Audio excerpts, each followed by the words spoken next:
Sports Talk Show. Your host is here for the show tonight to interview our special guest. Show highlight the Alford Sports Talk Show. The Alford Sports Talk Show. Football, basketball, baseball, hockey, soccer, boxing, tennis, golf, and racing. The Alford Sports Talk Show. The Alford Sports Talk Show. Tune in for all the news and scores, reporting on the games and so much more. The Alford Sports Talk Show. The Alford Sports Talk Show. The Alford Sports Talk Show. The Alford Sports Talk Show.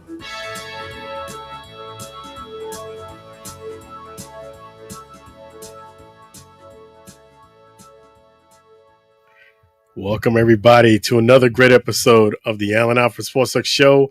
I am so delighted to be here with you this evening. We're going to have history made today on the Alford Sports Talk Show. That is right. Not only are we going to be bringing you the normal show, but on the back end of the show, it's halftime now against the Birmingham Stallions and the Arlington Renegades. I am going to bring you into the live post-game press conference. That is right. You're going to be able to go ahead and see me ask the questions live during the game, right immediately following the game.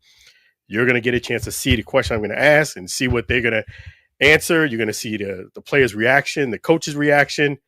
So that is something that we have never done before here on the Alford Sports Talk Show.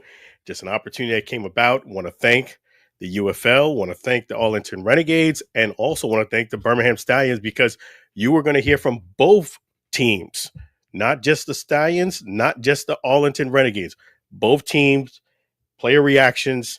I want to go ahead and give you real quick the score. It's 6-0 Arlington Renegades. We're going to talk about that a lot more. Game is on. It's halftime. Perfect time for you to chime in here on the Alford Sports Talk Show. We're going to have a great time tonight. But before we go ahead and get into it, let me go ahead and thank one of our outstanding sponsors.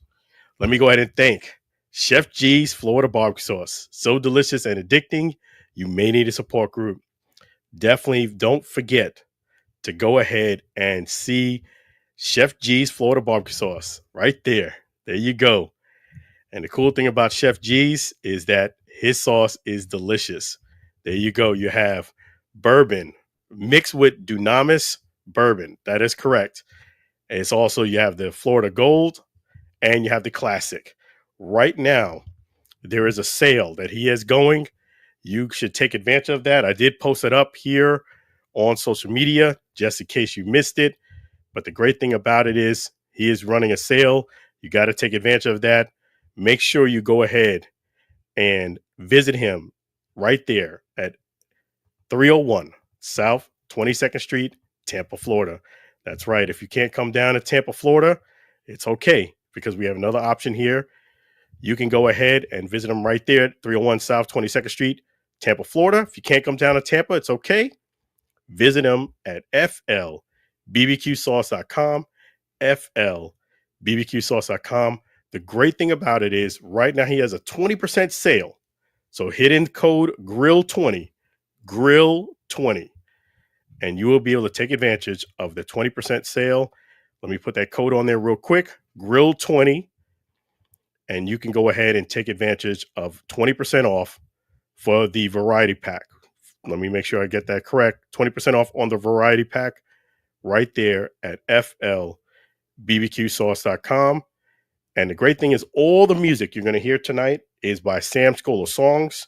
We're going to talk a lot about Sam Scola Songs a bit later. But we're going to play another Sam Scola song, and that's the Chef G's Florida Barbecue Sauce song. Let's go.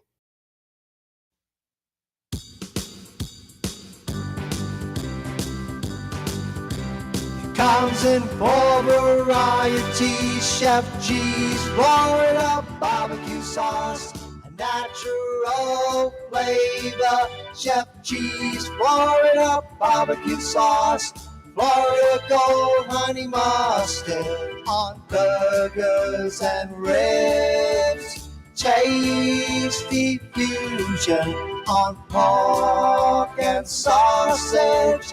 Classic taste for chicken steak tips. A hot heat wave on meatballs and ham. It's a cookout treat. Chef G's Florida barbecue sauce. Serve on fish and vegetables. Chef G's Florida barbecue sauce. Chef G's Florida barbecue sauce. Chef G's Florida barbecue sauce.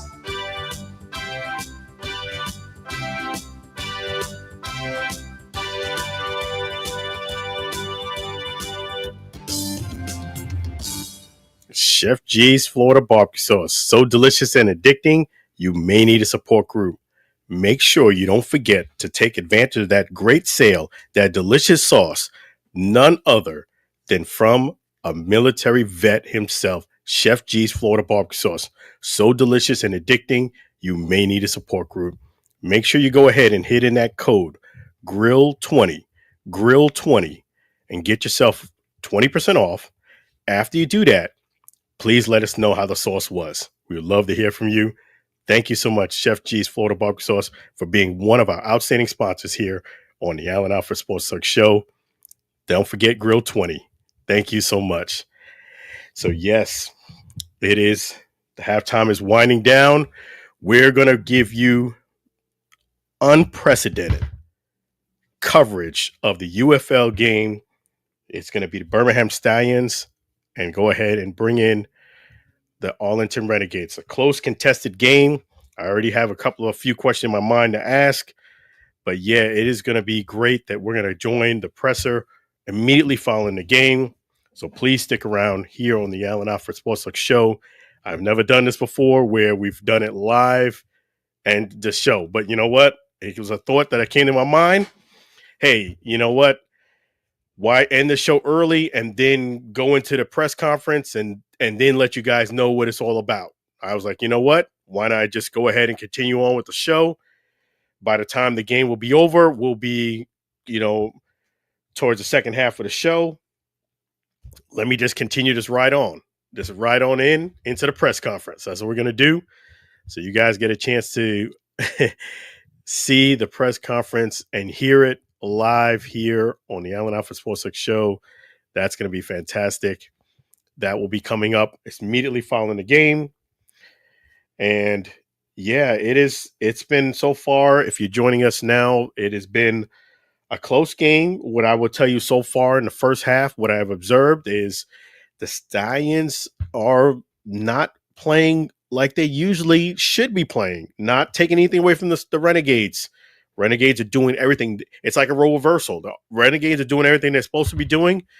The Stallions are looking a little, I would say, not sharp. Maybe it's just game 3 for them, but they're not looking sharp. What I mean by not looking sharp, they threw, a really poor interception. It was just too much air underneath the ball. Matt Corral threw that interception, and then there's been some penalties that the Stallions usually don't make. They've made some really, really kind of poor penalties. I would say they're really blessed that the game is close as it is. Now with the sloppy play, I would say, on the Stallions, one thing that has been renowned is their red zone defense has been phenomenal. They have kept the Renegades out of the end zone, but I always say that if you keep knocking on that door, somebody's going to answer. Meaning, if the Arlington Renegades keep going down in that red zone area, at some point, somebody's going to score a touchdown. So that is definitely not a recipe for winning, to have your opponent come into the red zone that often. But yeah, so it is it's been entertaining, to say the least. So still early in the game, we're gonna see how it plays itself out. So I'm gonna go ahead and let you guys, come along and watch the game with me. And definitely props to a couple of players for the Renegades. I gotta give them their props, and that is Marquette King.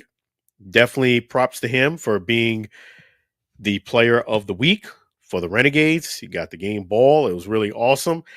I mispronounced his name in the press conference. I apologize for that. But yes, Marquette King has been doing big things. It's really phenomenal, the punting that he has really been doing. And it's coincidentally that I mentioned that to coach, and then a couple days later they mentioned he was a player of the week. Props to quarterback Luis Perez as well. He went ahead and also was on that list as well. So it's going to be a great week for both of them. Let me go ahead and check something else here. Yes. So yeah, we're gonna do things big here. I beg your pardon. It's 9-0. That's right. They did score that field goal right before half. 9-0. Renegades started the third quarter. Let me hear what Coach says to say real quick. Let me just.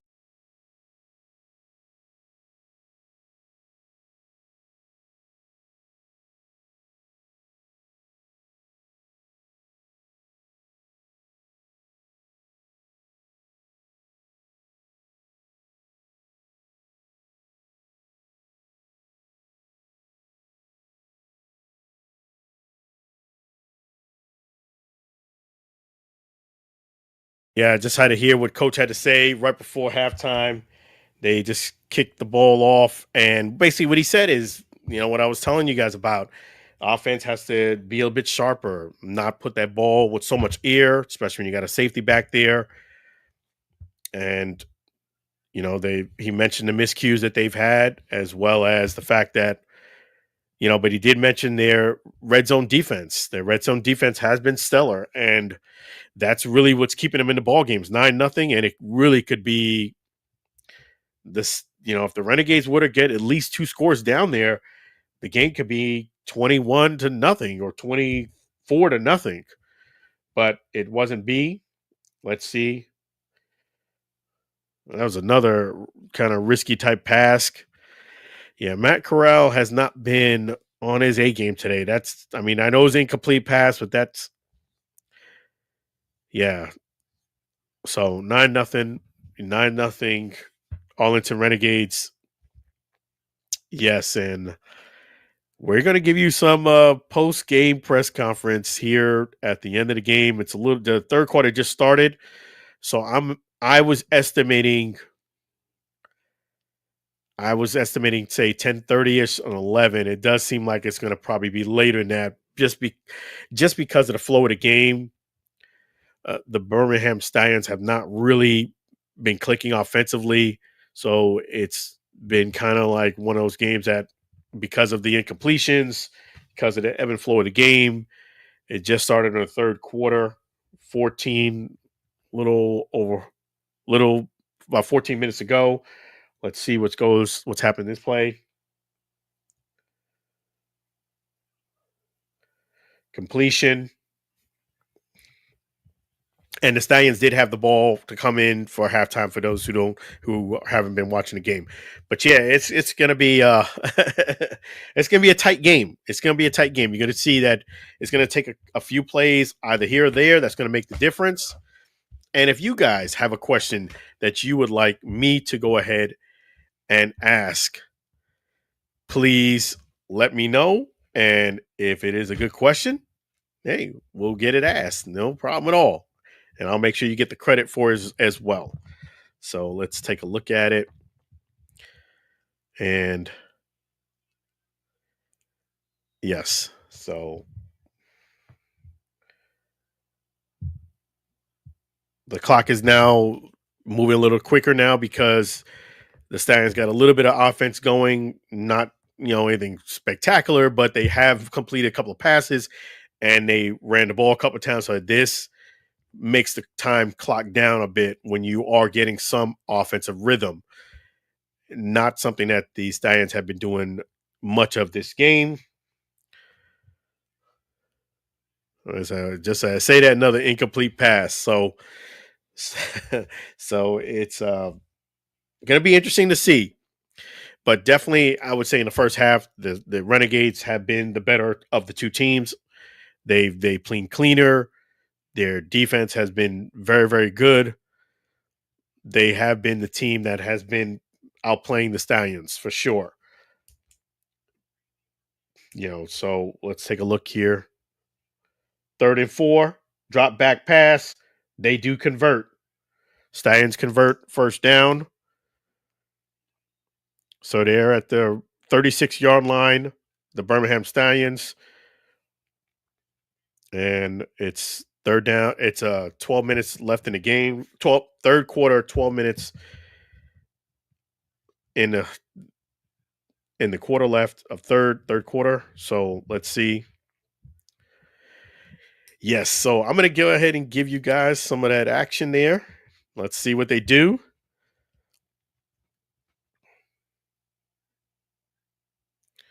This is, I would say, probably the best drive the Stallions have had so far this game. It's been definitely kind of mind-boggling how they've been playing so far, but we will see.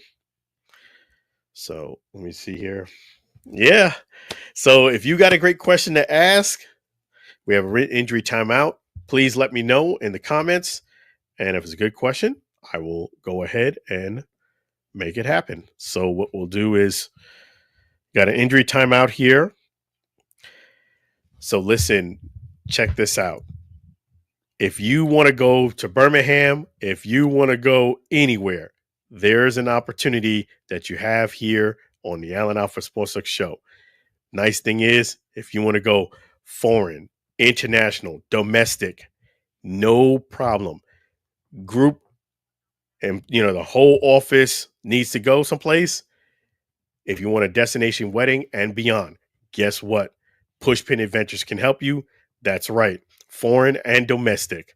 Pushpin Adventures can help you with all your travel needs. Make that dream in your mind, that dream vacation, a reality. We can help you with that. Give Monique a call or text 626-838-1006. 626-838-1006. She can help you with Celebrity Cruise Lines. She can help you with, if you want to take a Carnival Cruise Line, if you want Royal Caribbean, anything your heart desires, Alaskan cruise, guess what? Pushpin Adventure can help you. I'm going to go ahead and play another great song by Sam Scholar Songs, a Pushpin Adventure song. We're going to go ahead and play that right now. Let's go.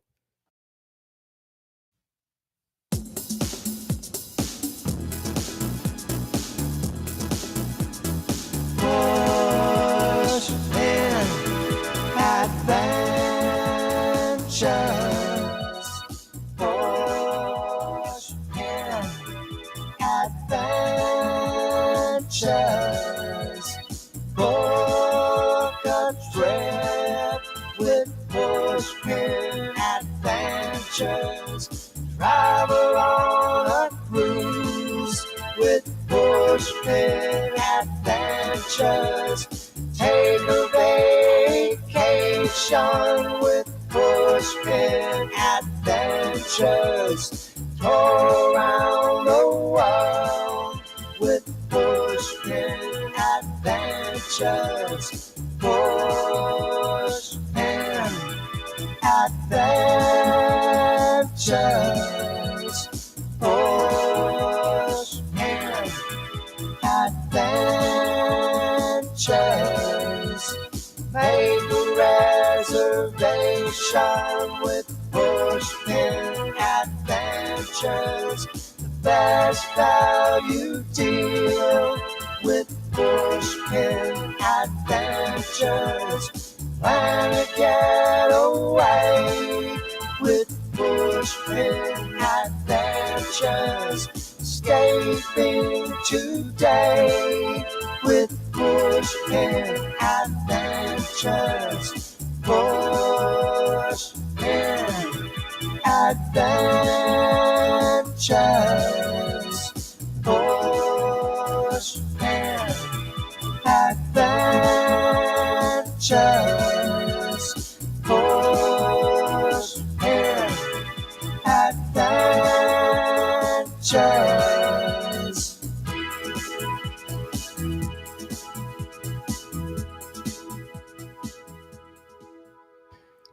Make that dream a reality. Give Pushpin Adventures a call or visit them right there at pushpinadventures.com. Pushpinadventures.com. Outstanding destination. Make your heart be settled, and make sure that you go ahead and make that dream a reality. Give Pushpin Adventures a call. Again, that phone number is 626-838-1006, 626-838-1006, or you can visit Pushpin Adventures at pushpinadventures.com. Thank you so much, Pushpin Adventures, for being another one of our outstanding sponsors here on the Allen Alford Sports Tech Show. We tremendously appreciate you. So welcome. Thank you for those who are joining in. We're going to make sure you have a great night. You're going to be entertained. It is now the Stallions just scored. So now there's no longer a shutout. It is 9-3. 9-3. Arlington Renegades are up. And they just scored got a field goal. So another stop in the red zone.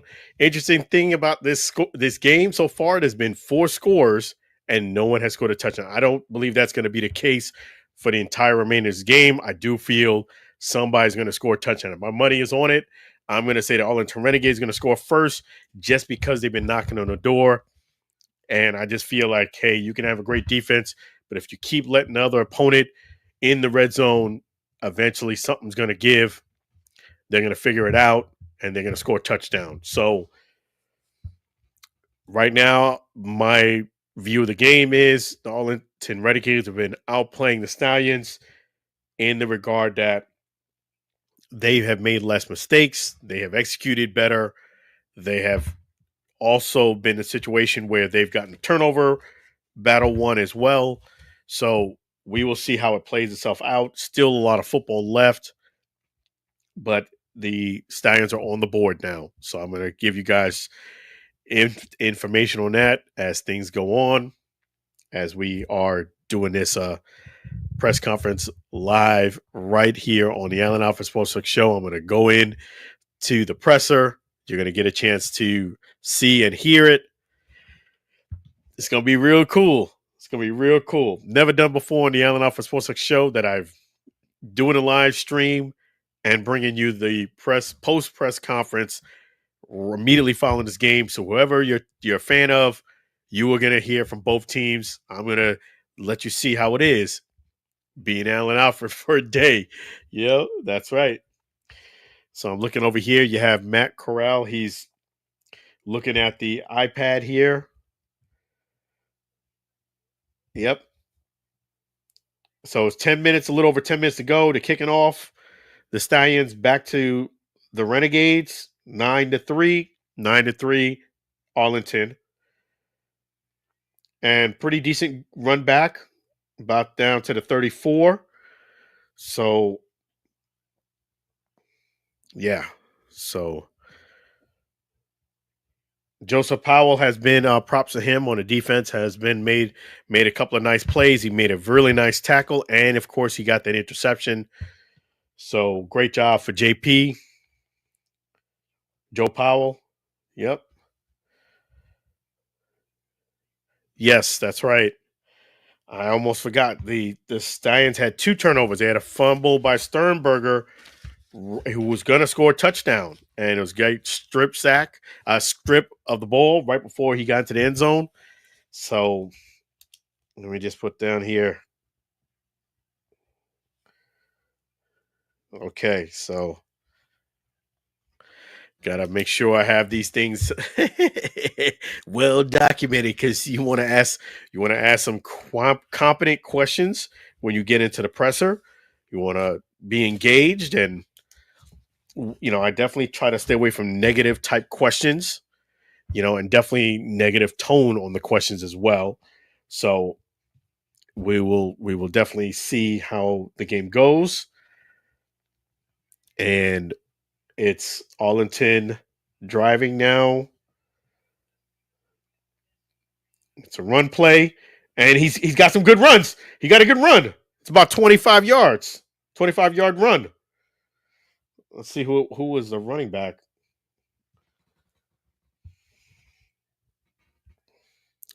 Yeah, so that's a good run. Let's see. It's a good run. Balaj, yep. They give it to Balaj again. Got about 5 yards on the run. Yeah, definitely the Arlington Renegades have outplayed the Stallions so far in the first half. They made less mistakes. They have executed better. The only knock I would say so far for the Renegades has been the red zone score. They have not, touchdown. They have been down there 3 times. They've came up with field goals. That's how they have 9 points. But they have outplayed the Stallions. And on top of that, there was, and the only other miscue I would say was Luis Perez did overthrow somebody.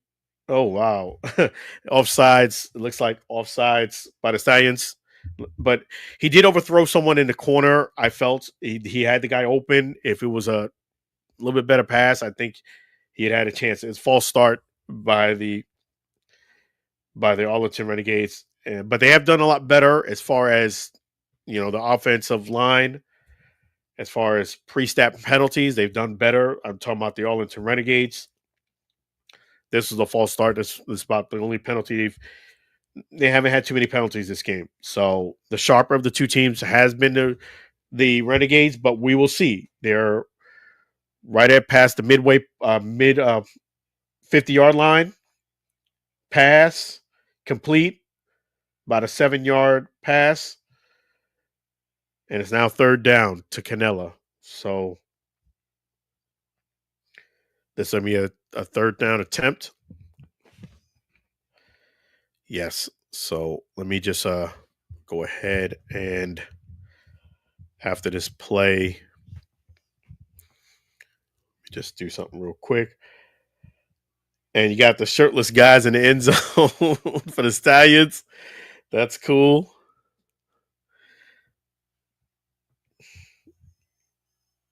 Okay, it's 3rd and 10. Let's see if they convert. Fumble. Turnover.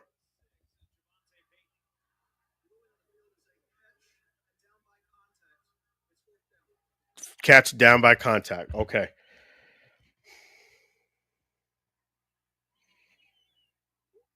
Man. Them boys are hitting hard out there.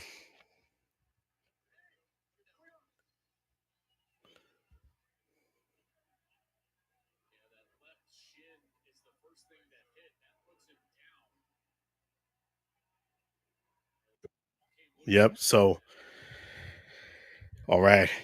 So I'm going to go ahead and go ahead and do something real quick here.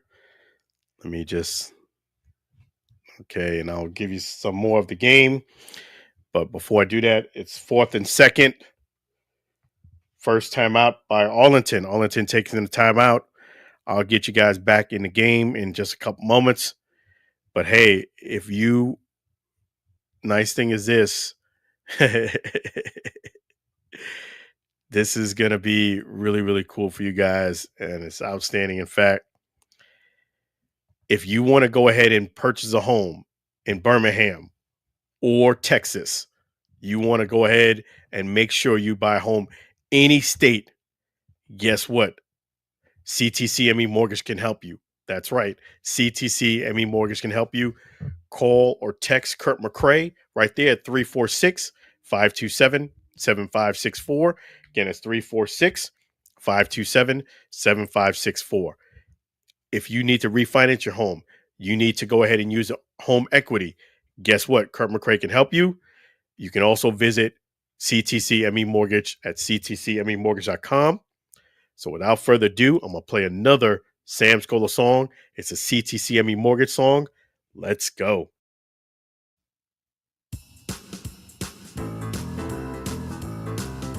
CTCME Mortgage Company, they stand by their loyalty. CTCME Mortgage Company, you can trust their honesty. Make the call today.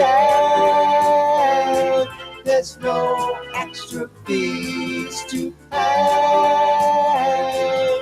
You can take a loan to own a new home. CTCME Mortgage Company, they stand by their loyalty. CTCME Mortgage Company, you can trust their honesty. Get a low interest rate, there's no need to wait. Finance a payment plan. Kurt McCrae is your man. CTCME Mortgage Company. CTCME Mortgage Company. CTCME Mortgage Company.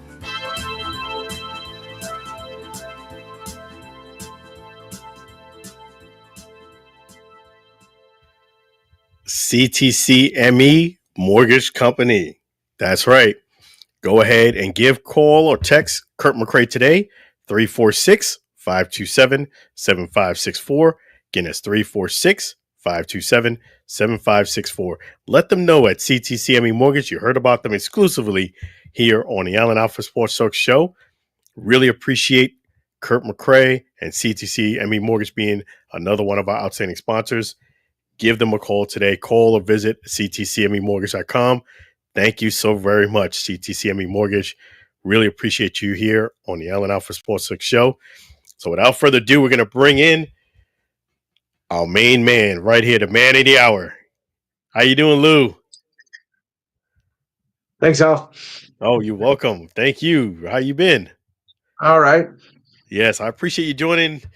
Yeah, so this is going to be a different from the Allen Alford Sports Talk Show. I'll be bringing, the fans in live at the press conference, post-press conference here right after the game. Arlington Renegades and Stallions. It's a little bit into the third quarter. Still got a ways to go. So, yeah. What are you watching tonight? Well, I just finished watching the Knicks get losing to Cleveland. I'm not surprised, though. I mean, they were up considerably by the first quarter and second quarter, but it was telling my significant other that you know of. I said, don't be surprised by this lead, Die.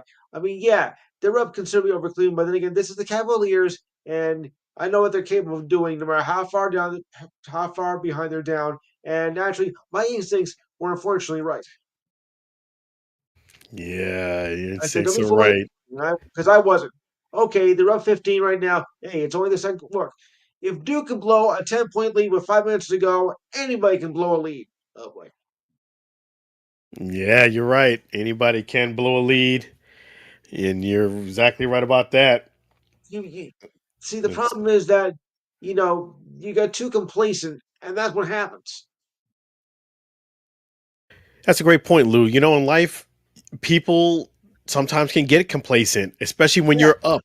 You have to keep your pedal to the metal, and you got to look for little things to motivate you in game, because like you said, it can look like you're winning and everything's going smoothly, All of a sudden, the other team makes a play, and then you're behind the 8 ball. Yeah.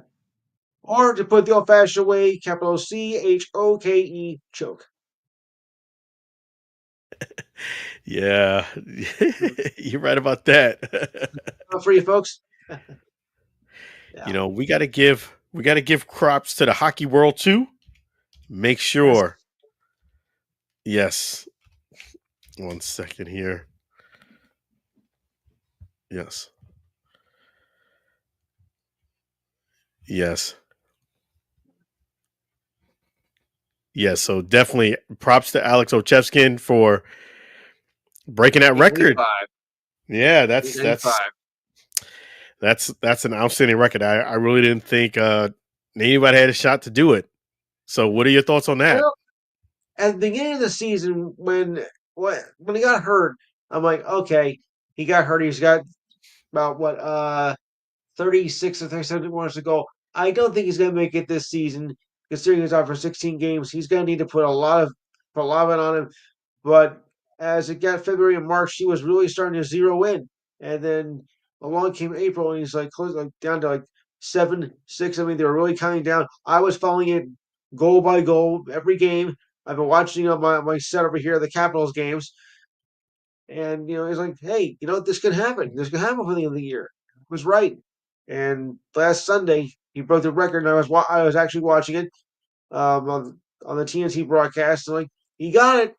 It took a while, but he got it. I'm Yes, anxious to props see to now. Alex Ovechkin, man. That's I outstanding. am anxious to see though if he's going to hit 900 goals. Yeah, I definitely do think he could do it. Once you kind of get this out of the way that you broke the record, I think it gets easier at that point because you Well, know, and not that any considering his goals are easy, but I'm just saying, considering his age, it doesn't get easier because he is now 40 or closing in on 40, and it doesn't seem to get that simple anymore because you're starting to wear down, a lot with your body and everything. So it gets harder to score goals, when you did 10 years ago. yeah. And needless to say, he did it. Now Longevity. remember, everybody, he did break that record, but Gretzky still holds other records as well, which may never be broken. I mean, after all, he does have still the most assists by any player, which is at I think 756 or 766, way up there. I think he was going to break that. And he does still hold the lead in points overall. And those are two records that may never be broken. Plus, his most goals in a season at 92. Those records may never be broken. Never. So you still saying Wayne Gretzky is the man? Oh, yeah, absolutely. How does Ovechkin compare to Gretzky? Ovechkin was Gretzky's protege. Let's put it like that.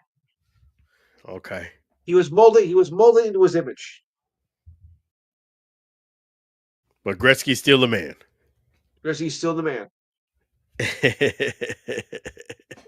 I'll give Alex Trevor credit as due. He broke the record. Congratulations. But Gretzky is still the hockey king. I'm gonna bring the fans of the Allen Alford Sports Talk Show a twist. I wanted to get your opinion on this. How difficult you think it is to cover hockey? You have to follow it, very, very closely. I've been following since I was like 10 years old. So I studied the game. And of course, you really got to keep a close eye on the puck, though, because I think, the people's main problem. I mean, if maybe like if somebody comes up with like giving like the glow puck back in the '90s, never mind. I'm not gonna go for that. You get the idea. At least you're able to see where it was going. You're like, oh, so that's where the puck is. Yeah. See, a lot of people have a hard time following it because they can't keep a close eye on the puck. So I'm sure Okay, if they so did, they pay a lot. They follow it more closely. But I follow it very closely with a very watchful eye. just to keep an eye on the puck is difficult. Would you say what Oh yeah. other nuances would you say there is in a hockey game coverage wise? Even as far as fights go, oh boy, yeah. Because that's been going up too. I mean, and there was even a fight happening. The refs didn't even get involved. Oh, let him duke it out. Even the fans were impressed. Yeah, that's yeah. It's a very physical game. Sometimes even more than football. So yeah, I gotta make sure I'm gonna work on that. I'm gonna get to that point, and so that's breaking news too here on the Allen Alpha Sports Talk Show. In the near future, the wheels are in motion to start bringing you guys more hockey coverage, And meaning remember, the covering. playoffs start next week. Yes, and more than likely won't be this season. It'll more than likely be next season, but that is something I'll give you guys coverage here, but I won't be in-game coverage like what you get with the UFL and stuff like that just yet. That's something I'm working Yeah, on. Probably next season. right. Yeah. So have when was the last time you've been to a hockey game? It's been a long time. Last time I think I went was a Devils game back in I think 2011 or 2012. Yeah, somewhere around that time. Okay. Yep. And let me give the fans a quick update on the score here. Let me just let me see. Let me do that for the fans here. As soon as they put it back on the score, I want to get the time too. I want to give you guys the time, how much time's left in Yeah, the game. I think that's a holding. They did call a challenge. That's the cool thing about the UFL. You can throw a flag if the referees do miss it. It's 9-3. Arlington Renegades, 3 minutes and 53 seconds left in the third quarter. So uh-huh. let's see what the super challenge is. I'm going to let you guys hear that. I think it was. I think it's a good challenge. I think he did hold the offensive player for Arlington. Yeah, They did give him the hold. Good job. That call was reversed. That's good. I could see it here. It was holding. Good job. Good job on the refs getting it right. Good challenge too. Speaking of challenge, I know you got the weekend coming up. What do you got cooking for this Saturday? well, we'll recap the men's and women's final, of course. The men's finals were great. The women's finals, I'll let you decide on that one because, like, yeah. We'll keep tabs on the NHL NBA playoffs. Um, Thoughts about Obi's record-breaking goal. Also, MLB, which is still in its beginning stages, but there have been some moves. There's been NFL moves, of course, and we'll talk some UFL. Don't forget the draft show in 2 weeks, by the way, guys. UFC and WWE. And of course, all the regular features with your thoughts and comments. The ridiculous side of the week, sports trivia with my significant other. This week in sports history, and the feel good story of the week. So remember, the number is 512-543-4662. Once again, 512-543-4662. There it is on the screen there, folks. Don't forget to like and share the Facebook page as well. And you can also check us on YouTube. Go to YouTube and type in theenhancedsportshow.com. Type it exactly as it says, or else you're out of luck, buddy. And There you remember, that's 4 to go. 6 p.m. Eastern Time. Not Central, not Mountain, not in Bora Bora or anywhere else. Just Yes, 4 to 6 p.m. Eastern Time. that's right. 4 to 6 Eastern Standard Time Zone Saturday. Lou, the Enhanced Sports Show. You can go and type in the Enhanced Sports Show on YouTube. Go ahead and pull it up. You'll see that handsome gentleman right there. He'll be doing it live right there on YouTube. And definitely call in 512-543-4662. 512-543-4662. That's Lou from the Enhanced Sports Show. It's going to be awesome. Always a pleasure to have Lou. This guy is the man. Man, I appreciate you. You're Thanks a always on lot. point. I thank God for you. Thanks. Tell Yeah, Diana I was I doing something right. I've been lasting here almost 9 years. said I was doing something right. yes. Tell Diana I said hi too. I do. All right. Appreciate Always you. ask about you. So always ask about you, Alan. All right. No problem. All right. Thanks. Thank you. Take care, buddy. All right. Appreciate you. Yes, that's Lou. So make sure you guys give Lou a call tomorrow between 4 and 6 p.m. Eastern Standard Time Zone, 512-543-4662, 512-543-4662.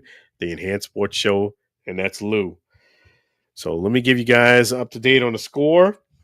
It's 9-3. Still Arlington Renegades. They got it's 3rd and 4. And the third quarter is winding down. So, yes.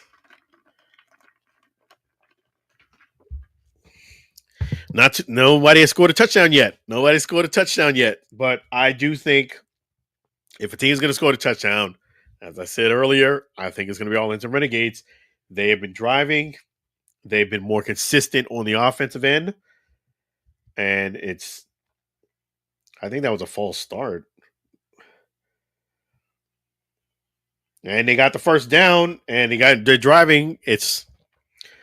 They're at the 15-yard line, that being the Arlington Renegades. I think they'll have one more play before the end of the third quarter. The Spring King. Really nice pass. Very beautiful pass. You know, the only knock is that he did have a guy open in the end zone. I think a nicer, quicker pass could have gotten it. And they're going to have to hike the ball before the end of the third quarter. He does. Luis Perez is scrambling, and oh no! Fumble. Well, no, fumble out of bounds. Fumble out of bounds. I got to give the Stallions defense credit, boy. They closed that red zone. They got that on lock. If they don't score a touchdown in this drive here, that'll be 4 red zone denials to the Arlington Renegades. However, they are still losing the game. Let me see if this is a fumble.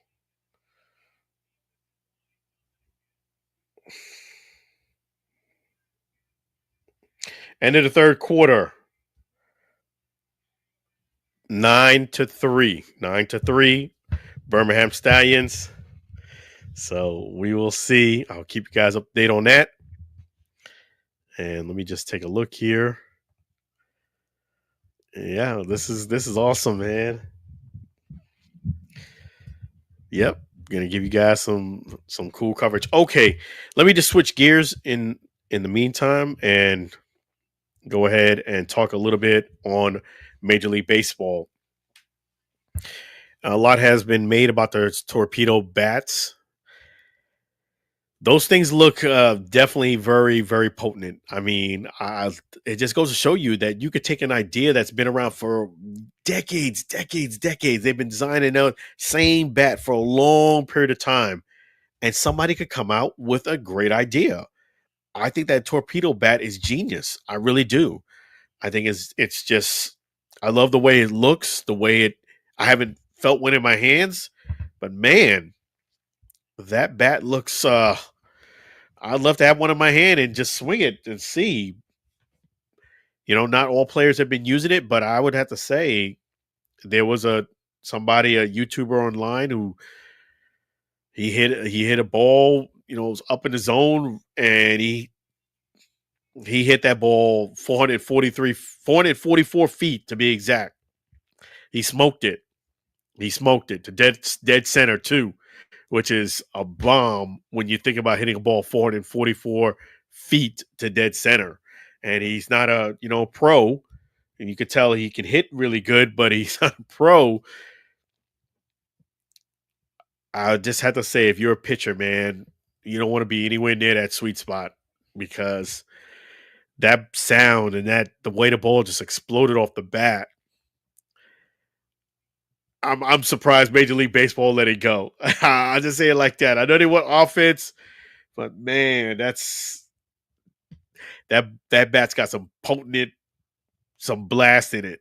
It really does. I mean, you can't really say it's unfair, because it is a bat that Major League Baseball allows you to use. If it's something that Major League Baseball said no, then yeah, of course. But if it is approved by the league, you can't fault the players for trying to use it. It is a cool looking bat. It's really nothing that stands out to it. It's just different than what we're used to seeing. and it has more weight in the barrel, and it just tapers off. It's like kind of like, you know, it just goes to show you creativity. And I think if you're a pitcher, you complain about it, it's just taking the focus on what you need to do. At this point, Major League Baseball is letting it go. So don't let him hit the sweet spot, just like you would if they had a regular bat. Don't let him hit a sweet spot.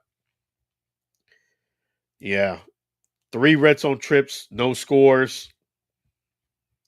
2nd and 25 for the Arlington Renegades. Top of the fourth quarter. Let's see. Okay. Screen pass to Canella. There's not much happening there. I think he lost a yard or two, actually. Uh-oh, they say fumble. Oh, no.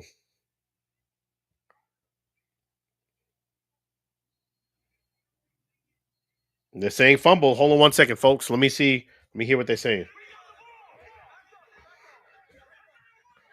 That's our ball. That's what they're saying. They say it's our ball. That's being the Stallions. Let me see.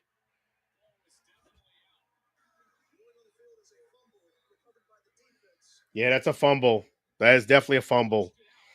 Let's see if the ball gets out. No, it's still in bounds. Yeah, that's a recovery by the Stallions. Fumble by Canella, recovery by the Stallions. He punches out, number 31 punches it out before the ball goes out of bounds, and the ball's recovered by. Yeah, that's a fumble recovery. I have it as fumble recovery. That's a clear recovery as far as I'm concerned.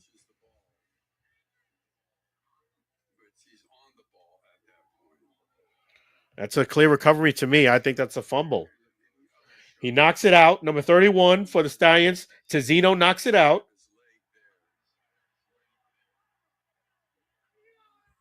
The ball's still in play, and it's recovered by 37. It's recovered by 37. I have a clear recovery.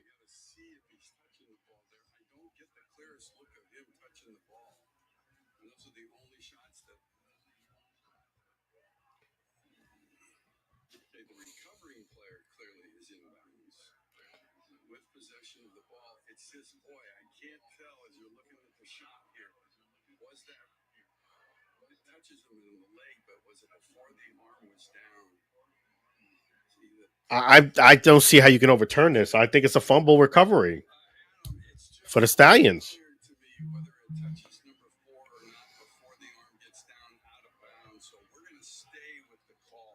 It's gonna, yep, stay with the call. I agree. There's not enough information here to overturn that. I agree. I wouldn't overturn that. I got a recovery by the Stallions. Not hating, just telling you the way I'm. Just if I was on the field, I would keep the players called. Stallions ball turnover has been confirmed. Canella fumble. Cough it up. 4th trip in the red zone, no score. I got to talk about that. I mean, not negatively, but yep, folks.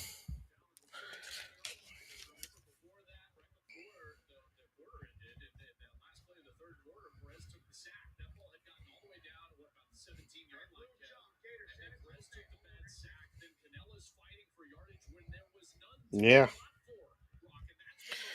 Yeah, see, sometimes when you try to do too much, you kind of mess yourself up. Sometimes it's just better to give yourself up.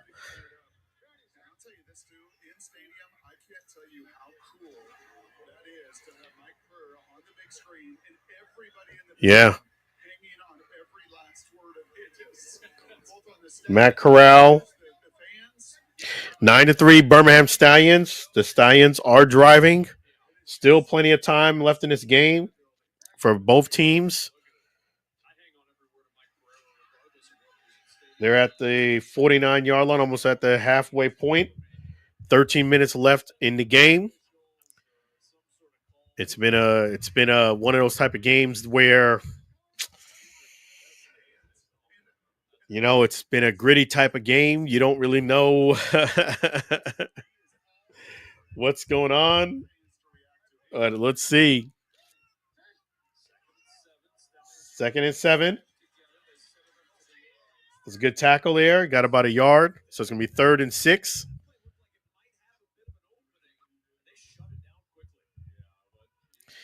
Yeah, so I just think, as I was saying, with the Torpedo Bats, I think they're good. Major League Baseball did not ban them. Now I definitely don't think they'll ban them because now that the manufacturer is getting, good revenue. They've been selling those bats like crazy. So I think you just got to let it be. Here we go. 3rd and 6. Come on, Corral. Overthrew everybody.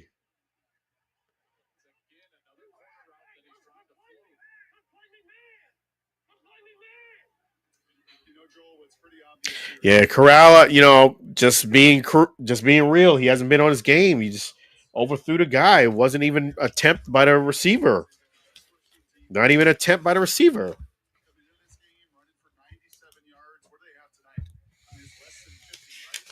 That Corral, man. It's not championship football, is what he just said. I agree. The Stallions have been the Stallions, in my view, do not deserve to win this game. Yes, they've had the 4 red zone stops, but they have not played sharp football at all. Let's see what this flag is.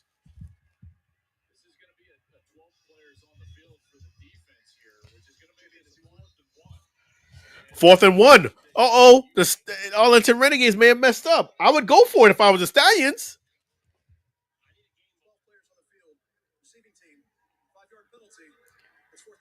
I would go for it now. I would go for it if you're the Stallions. 4th and 1. That's a mistake by the Arlington Renegades. They were kicking the ball, folks. And guess what? They had 13 men on the field, being the Arlington Renegades. And guess what? Now instead of a 4th and 6, it's a 4th and 1. They was punting the ball away. I would go for it if I'm the Stallions. Yes, see, they putting the offense back out there. I would too. This is what I would do. I agree. I would go for it too. It's 9-3. Go for it. You got to get the first down. It's a 4th and 1, but I would go for it. I agree with this call. It seemed like they're gonna do a pass, man. I would just run it.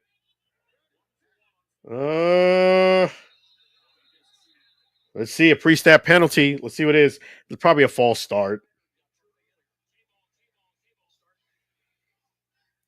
It's probably a false start. Yep. False start offense. So they gave it right back. Got the Stallions. Not playing good. They're playing kind of sloppy.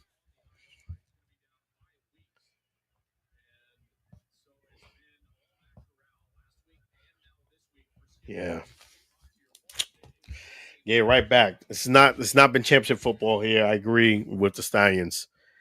I know the score is still tight, but they've made a lot of miscues. Uncharacteristic of the Stallions. They punted the ball back to the Renegades. Fair catch at around the 18-yard line. So it's 9-3. Arlington Renegades.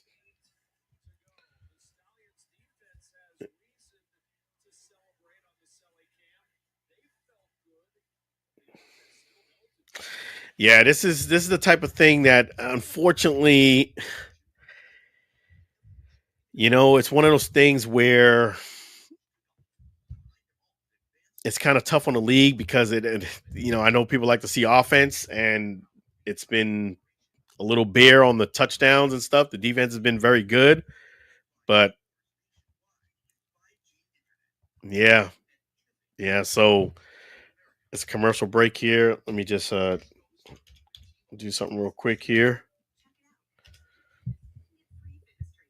Give me one moment.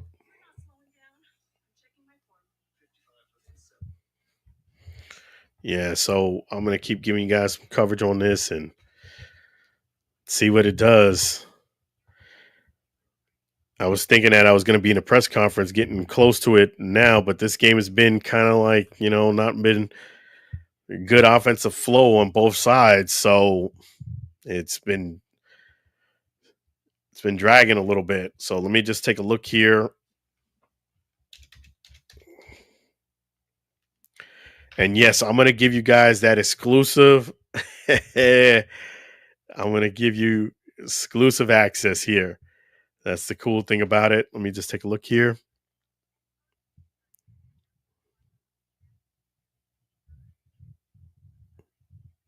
Yep. Okay. Yeah, I'm gonna give you guys exclusive access post game. Gonna jump in there, and we're gonna go ahead and ask our questions. Oh yeah, big props to GG's Playhouse in Tampa. If you guys haven't done so already, you have a chance to go ahead and get your tickets real quick. Jump on my Facebook page and get those tickets to GG Fit Acceptance Fit. You'll get a chance to, hey, come out and have fun. You can do the 5K, you can do, the kids dash, and you can do the 1K. So they have a little bit of everything. They have playhouses. It's going to be a fun time. Bounce houses there. Let me just make sure I pull it up for you guys, and it'll be fun time. So Gigi's Playhouse, I will be the EMC. So this is, yes. So let me pull this up here. 5K run, 1 mile walk, kids dash. 5K run, 1 mile walk, kids dash. GG Fit Acceptance Challenge, amped up for fun. You're going to have food trucks, face painting, bounce houses, balloon twisting by the astonishing Houdani. No, I'm sorry. Balloon twisting by the astonishing Houdani. Bounce houses by Swag Party Rentals. You're gonna have the cheer gems out there. It's gonna be awesome. It's gonna be great times. I apologize about that. The astonishing Houdani. Yep. So that's gonna be awesome. So here we go. It's 2nd and 10, Arlington at the 19-yard line. A run for about 2 yards. The 3rd and 8. Fourth quarter, 11 minutes, 30 seconds left. So yes, 9-3, Arlington, still anybody's game. I know it's been kind of like not been an offensive juggernaut, but anybody can win this game at this point.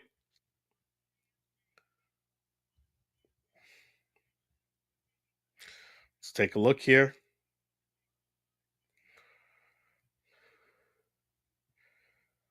It's holding. Nope, they did not get it. It got about, let's say about 4 yards. He got about 4 or 5 yards. So 4th and like 4. And they're going to have to punt. They being Arlington Renegades, going to have to punt. Clock is ticking. They'll get it right around 10-minute mark, fourth quarter. The Birmingham Stallions.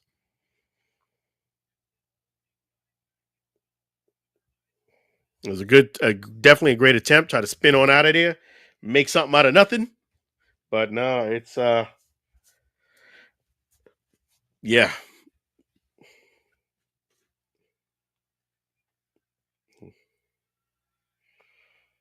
All right, so the Stallions got pretty good field position. They're around the 43-yard line. 9-3, 10 minutes and 11 seconds. Stallions getting the ball. Let's see if Matt Corral can corral this win, because unfortunately it hasn't been his best of nights. Let me just take a look here.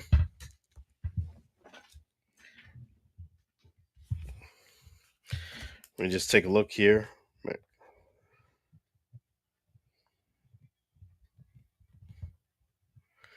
Yeah, so it's going to be cool. Yep, you got to make sure that I'm going to bring you guys into the press conference. So it's gonna be awesome. I'm gonna bring you into the press conference that will be the post game press conference with the Arlington Renegades as well as the Birmingham Stallions immediately following the game. I will bring you into the press conference. You guys are going to get a chance to see what I see when I'm in the press conference. So this is not clout chasing. This is my normal scheduled showtime. I said it doesn't make sense for me to go ahead and rush the show, then close out the show, and then go ahead and jump into the press conference. I might as well bring you guys on in with me post game. I did think that the game was going to end probably around now, but this has been kind of like a drag them out type of game, and no one has scored a touchdown as of yet on either side. It's been a game of field goals, and props to both teams because they're third down because their red zone defense has really closed up the door. So I do feel somebody's going to score a touchdown. This is kind of like how it was last game, that being for the Arlington Renegades. Nobody really scored a touchdown till late. But yes, this is how it's been. So we're gonna see who gets to. They're about to do something. Matt Corral got to do something. He's got 11 for 24, 150 yards, 0 touchdowns, 1 interception. QB, the Swing King, 21 for 30, 172 yards, 0 touchdowns, 0 interceptions. That being Luis Perez. So this just snap the ball. Did this ball hit the ground? If it's not, it's a catch and it's a first down for the Stallions. So let's take a look here. Let's take a look. I think it's a catch. He got his fingers underneath it, but it is close. Yeah, I wouldn't challenge that if I'm the Arlington Renegades. I would let that go. So they called it incomplete.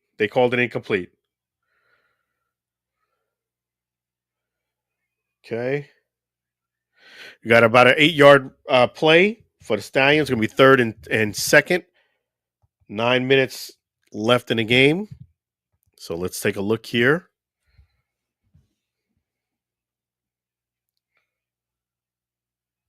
If you're just joining us, no team has scored a touchdown this game yet.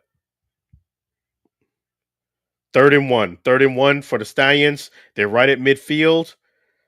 A little over 9 minutes to go in the game. First down made. Little about a 4-yard pass. Nice catch by number 3. Can't see his last. Rogers for the Stallions. Really nice catch. So they did convert the first down. Let's take a look here.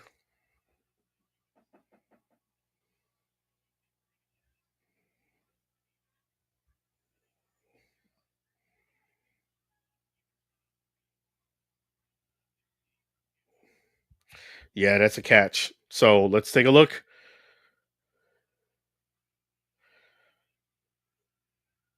Incomplete pass. Incomplete 2nd and 10.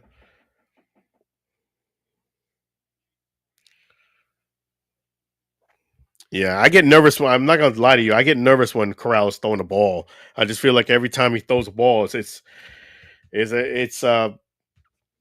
could be an interception. He just has that feel to it, just the way that he's just been playing today and just the feel of his throws. I will say you can feel with Luis Perez more confidence in his offense, meaning you don't feel like that nervousness.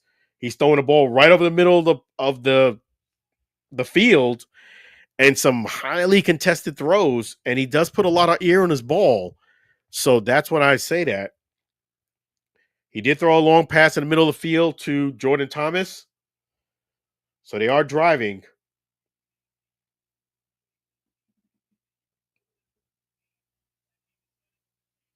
All right, Jordan Thomas, let's take it easy now, bro. I mean, you made a nice catch, but you haven't scored yet. So they're at the 16-yard line. Matt Corral got chased out of the pocket. He's going to get about a 4-yard gain. Steps out of bounds. Second down and 6. 7 minutes, a little over 7 minutes left in the game. 9-3, Arlington Renegades. So let's see. Yes, so we're gonna bring you. I'm gonna bring you into the press conference immediately following the Arlington Renegades and Birmingham Stallions game. I'm gonna go ahead and let you guys see what I have to see, but I'm gonna do it live. No sense me ending the show and then go ahead and join a press conference. Hey, you guys have earned it. So incomplete pass. It's now 3rd and 4. 6 minutes left in the game. A little over 6 minutes left in the game. Birmingham Stallions is driving.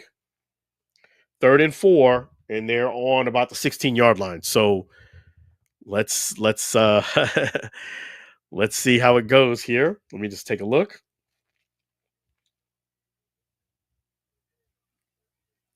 Okay, they're breaking out of huddle. 3rd and 4. We're in the red zone. Let's see. He gets moved out of pocket.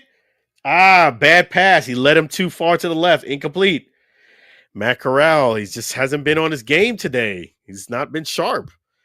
He's just let me just take a look here.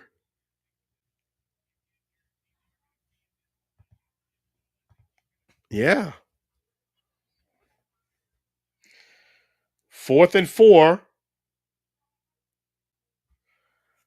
Let's see if he's going to go for it. They're going to go for it. 4th and 4. I don't know if I would have went for this. You still got plenty of time left in the game. I don't know. This is risky. Incomplete pass. I wouldn't have went for it.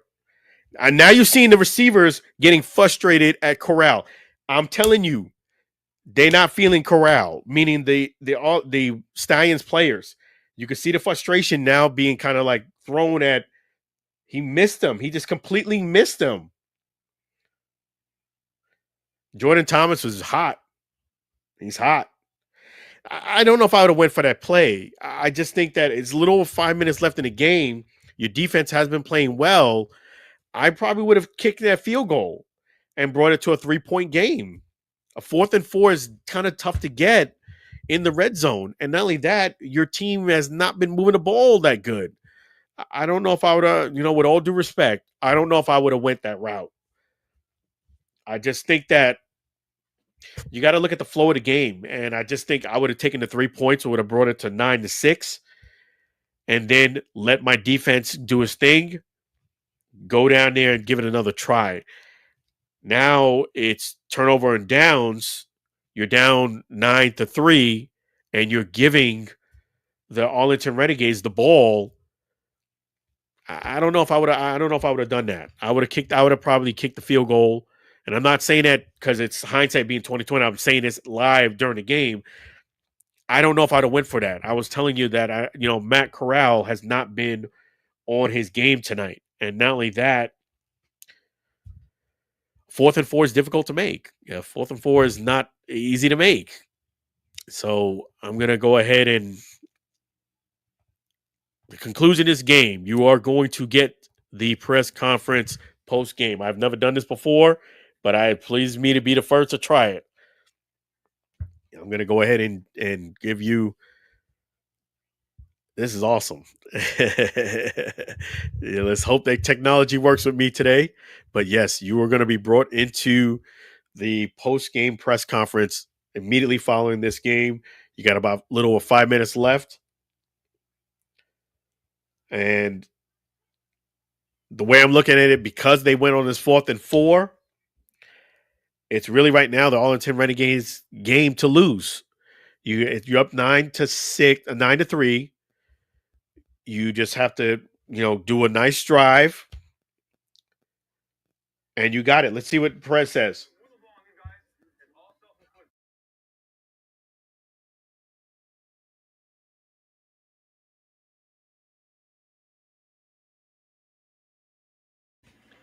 Yeah, he just said you have to have ball security and just do our job. This is let's see what they say. He was already all the way across the hash. Corral wants to throw that one right down the middle. It was late. This was the play prior. He did have Austin Watkins, it looked like, but that ball just floated off into the left. And the Stallions come away empty on their first red zone trip of the night. And the Renegades now try to go to the Yeah, you gotta stop them. It was a loss on downs, loss on yardage on first down. It's a little bit over 5 minutes ago. Balaj, they stopped them really good. It's like the first, and it's going to be second down and 12. Second down and 14, I beg your pardon. He lost more yards than I thought. Second down and 14. So the game is not over yet. That was a good defensive play. So we will see, what Arlington does here. I thought that was offsides. Okay, they got about, I'd say about 8 yards on that play. So it's going to be a 3rd and 6. 3rd and 6. Let's take a look here. 3rd and 6. Immediately following this game, I'm going to bring you the post-press conference here on the Allen Alford Sports Show. I'm going to jump into it immediately following. And in fact, they even told me immediately following the game. So you got a little 4 minutes to go.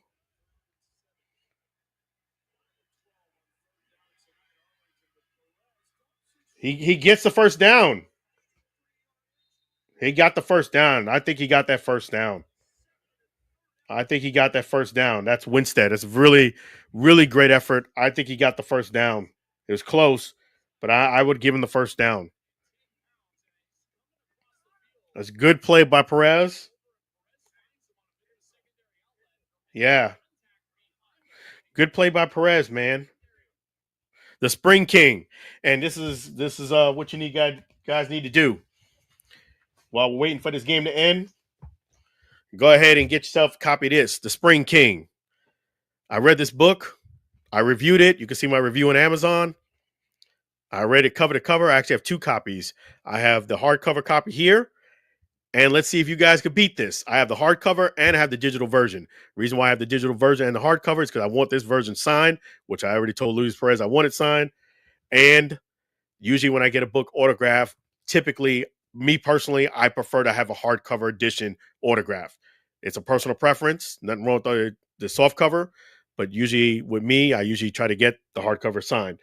So I bought the digital version because I was able to read the digital version right away, which I was in the book launch in the Zoom, which was really cool because I got a chance to ask him some additional questions. And that was not something that was recorded, for the share, but I did ask him some questions there. Luis Perez, the Spring King. They put this book up during the telecast. Here it is right here. I already reviewed it. 5-star review. It's an awesome book. So even if you're not a Luis Perez fan, meaning you're a fan of the Stallions or something else, you can get a lot of that book. I definitely recommend it. 3 minutes to go. 2nd and 13. Arlington Renegades. Let's see what they do. Man, he's got a lot of time. That's holding, man. He throws it away. So it's going to be 3rd and 13 with 2 minutes and 52 seconds left in the game. I would say this much. Matt Corral has to do something if he gets the ball back to earn his respect back from the players. That's what I'm going to say. I don't follow the Stallions, but I can just tell by the body language, tell by the play today that the receivers are frustrated with Matt Corral. And I could tell the coach was frustrated with him with that first interception early in the game. Props to the Stallions for still hanging in there. But 3rd and 13, timeout by Arlington. A little over 2 minutes to go. This is a big play. This is a huge play. This is a huge, huge play. Because if they convert, they're in the driver's seat, meaning Arlington Renegades. If they do not, you're going to have to make sure you stop them. But the way that unless something changes, I still got the Stallions winning this. I still have the Arlington Renegades winning this game. I just don't feel I just don't feel I have enough confidence in Matt Corral the way he's been playing this game that he's going to come back and do something to score a touchdown. I'm sorry, I'm just being fair in my assessment. He hasn't played a really good game. He's been missing guys. He's been putting too much air in it when he should be throwing it more solid. He's been throwing guys to the left when he's not been sharp, not been hitting guys at all. And it's bad when you got guys kind of like, saying, "Hey, what you doing?" type of thing. Okay, here we go. Here we go. He did not get it. He got about 4 yards, actually, 4 or 5 yards. So the Stallions will get the ball back. Let me just make sure. The Stallions will get the ball back. The Stallions will get the ball back. It's going to be real awesome to see.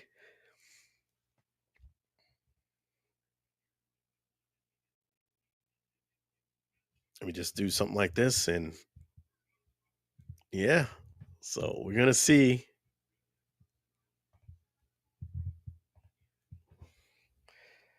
Okay.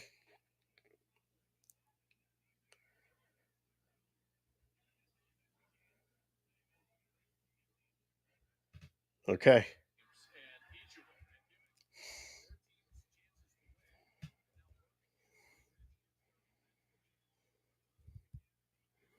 Okay, here we go. Stallions recover the ball at the 20-yard line.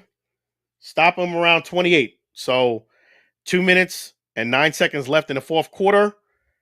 The Stallions have 2 timeouts left. You have plenty of time to do something, but they do have to get a touchdown here. They cannot go for a field goal.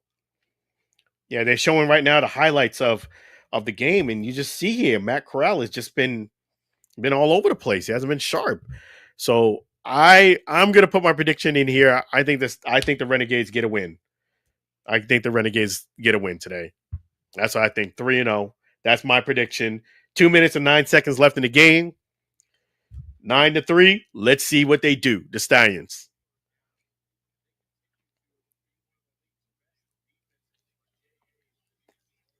Let's see.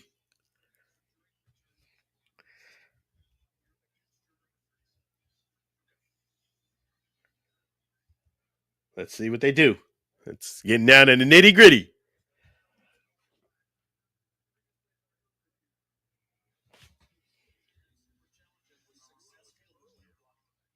Oh, they're doing a challenge. Let me see what the challenge is, folks. Let me see what the challenge is.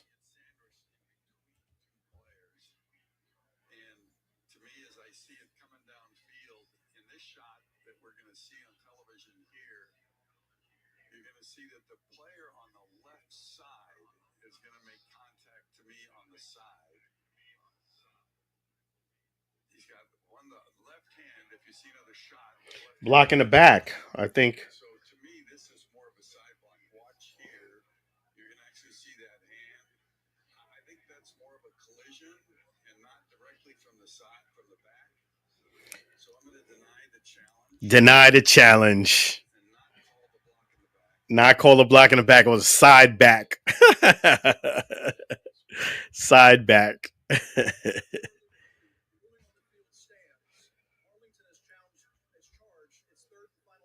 That means they lost a timeout. I don't know if I would have done that. You lost a timeout now.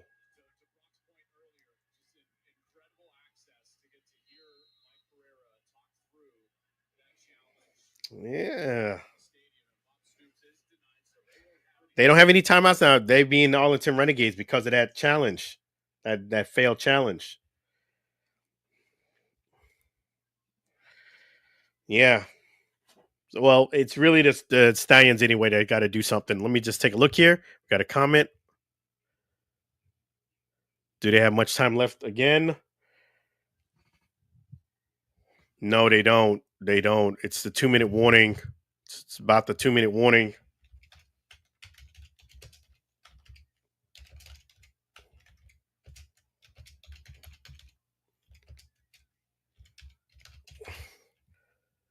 me make sure I got it spelled right.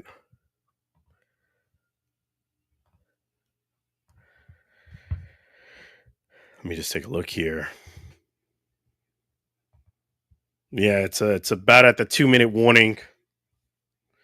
They're taking a little break, so the Stallions have about 2 minutes to get down to score a touchdown. So there is enough time to do it. I'm just gonna give you my prediction. I don't think they're gonna do it. I think the Arlington Renegades is gonna win this game. Matt Corral has not been playing well today. I mean, just when you get this Friday night game and you playing and you gotta shine. And he's not had his best game tonight. He's been off, missing guys, and I can't really say that I've seen him make a really good drive. So I don't see anything changing. I just don't. And in fact, you can know it's bad, not just what I'm saying, but you saw Jordan Thomas showing him up. Oh, you're welcome. You're most welcome. So it's a commercial break right now. It's 2 minutes to go.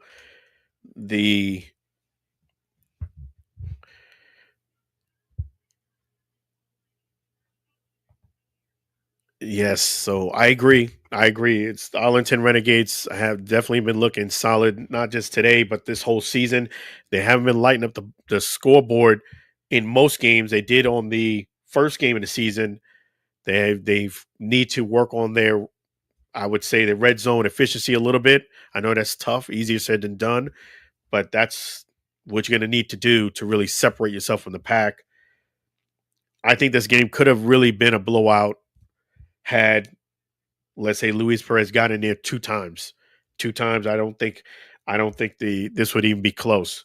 I just feel as if the Arlington Renegades have outplayed the Stallions. Even if the Stallions win this game, I just feel as if the Stallions have made a lot of mistakes in this game. I'm talking about turnovers. They've had pre-snap penalties. It's just been sloppy.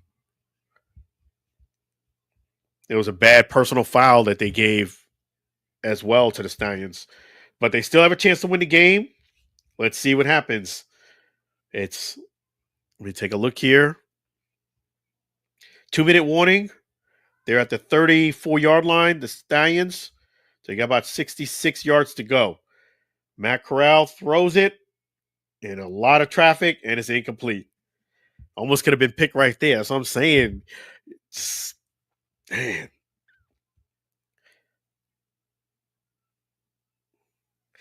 I don't like to ask negative questions in a press conference. I really don't. But it's hard for me to kind of get around that in this game. There really hasn't been any player from the Stallions that really stood out. And it's been kind of sloppy play. I'm not going to lie to you. It's uncharacteristic sloppy play for the Stallions. I'll say it like that.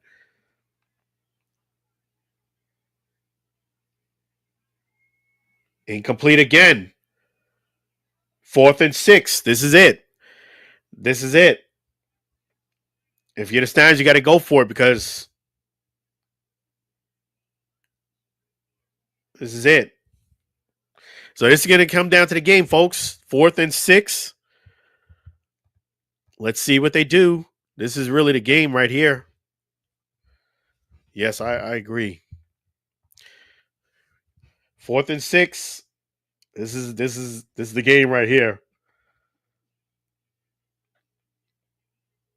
It's false start. That's a false start. And he threw a pick. To me, that was a false start. But it don't matter. It's a pick.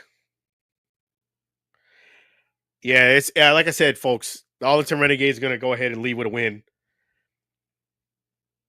I'm sorry. I would be surprised, folks. I'm just being real with you. I would be surprised if Matt Corral starts again. Let's see what he says.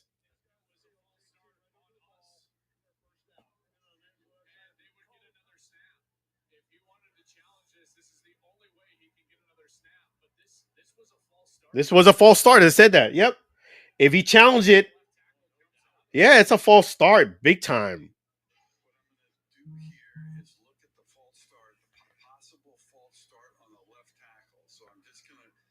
It's definitely a false start.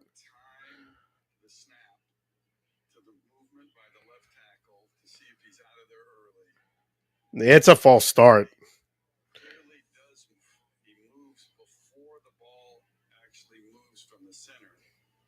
Yeah, that's a false start. False start on Birmingham. Wait, it's not over. Hold the phone.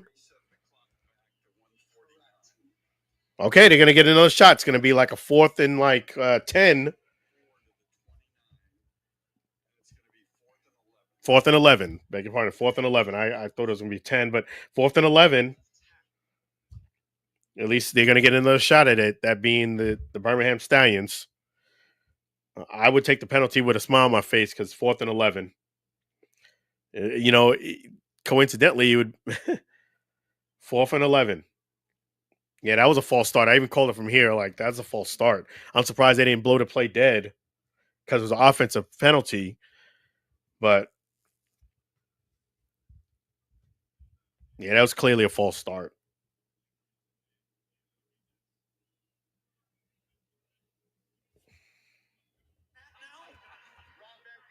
Look at that. Oh, the frustration. That was not a challenge, by the way. That was a correction from the replay command center to that point at the bottom of the graph. You can correct any obvious error in the last 5 minutes of the game and throughout overtime. Can correct any obvious error in the last 5 minutes of the game. That was an obvious error. I saw it right here live that was a false start. That was clearly a false. I'm really surprised they didn't blow the play dead. But here we go. 4th and 11. Needless to say, the Stallions got another shot. Let's see what they do. Another chance. You got to throw the ball, man. That's too short. Oh, he got it.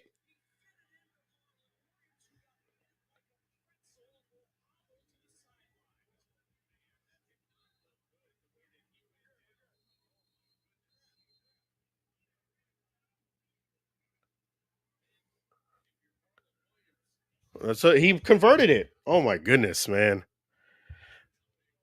Wow. That was the first time you probably wanted a guy to give a penalty because that was clearly a false start.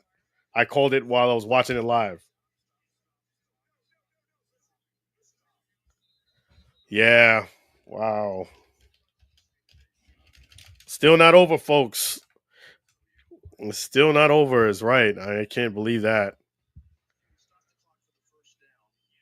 He gets the first down.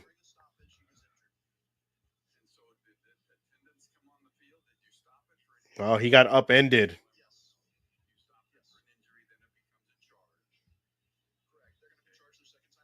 He tried to get up the field, but they're going to charge him his timeout because injury timeout. Number 17 got upended.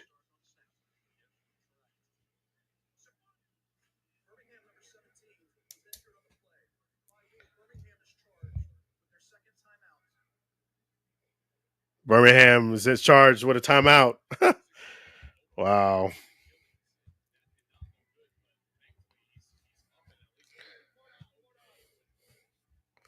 So it's 1 minute 40 seconds. That was a tough hit, man. Upended. I think he's gonna be okay though. I think he's probably gonna sit out for the rest of the game.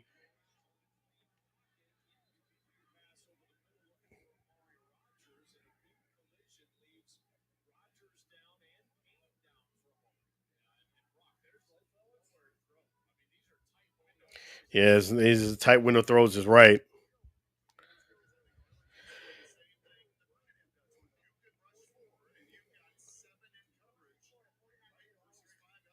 Okay, let's see what they do here, folks. 1 minute 36 seconds. 2nd and 10. Let's see what they do. Got to step out of bounds. Jordan Thomas, he gets first down, gets out of bounds. Got about a 14-yard gain.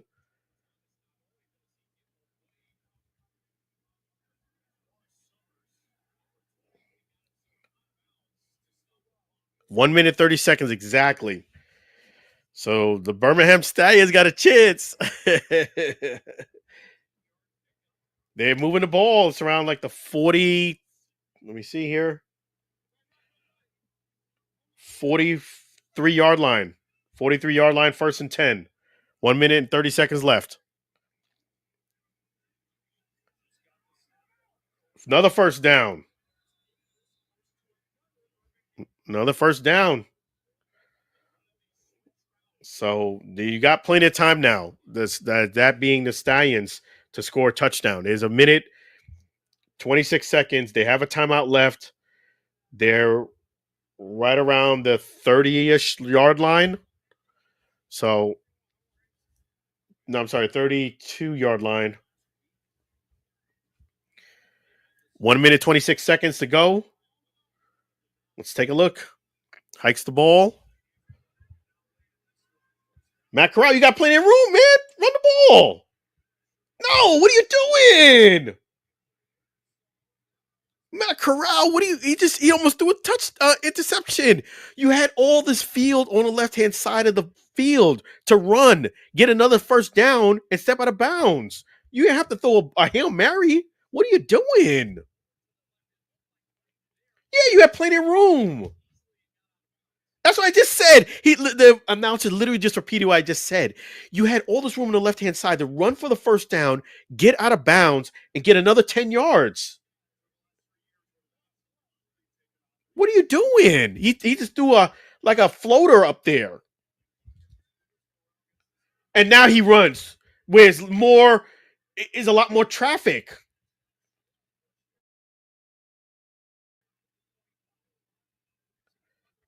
I don't know about Matt Corral, man. And okay, he's got 3rd and 2nd. They get the first down on a run. You got to spike the ball.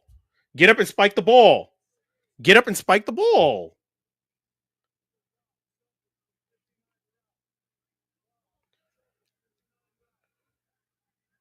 Did they call a timeout? 45 seconds. I would just spike the ball. Why are you running off this time off the clock?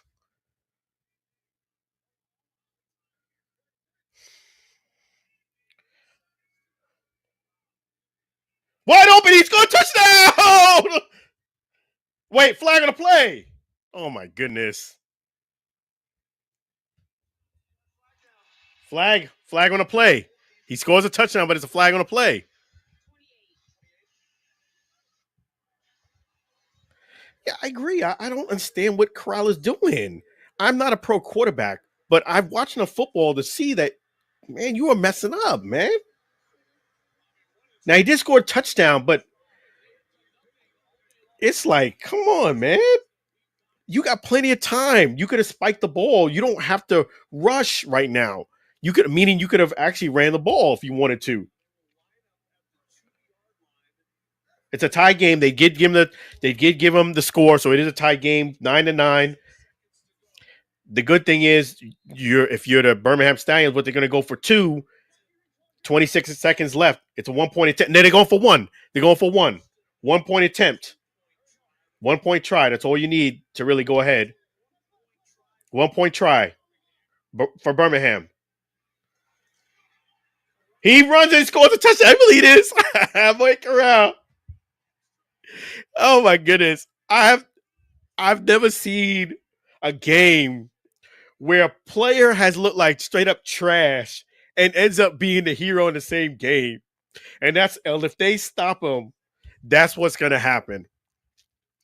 I can't believe it. I can't believe it.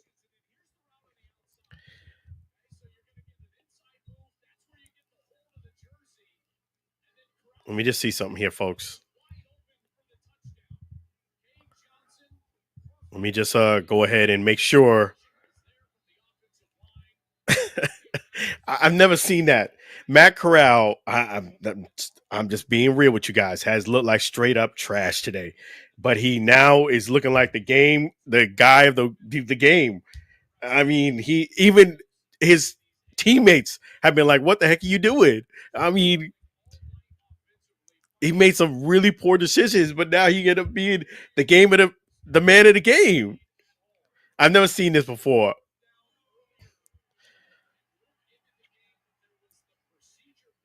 Yeah, that's crazy.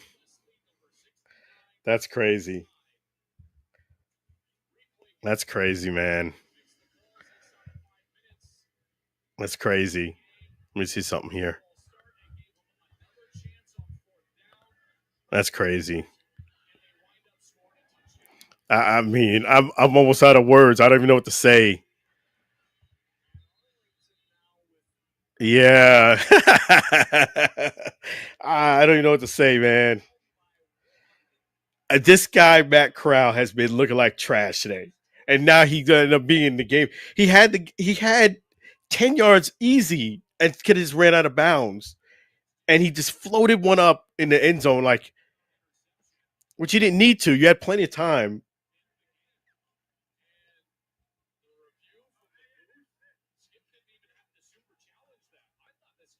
Wow. I've seen it all.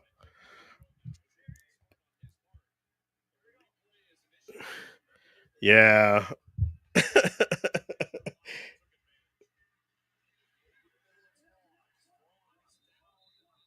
Wow. The game's not over yet. They still have time. It's they're clocking it.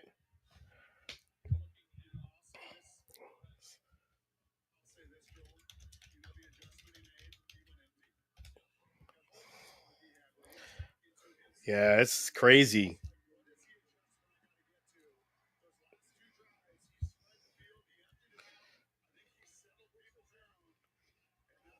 Wow.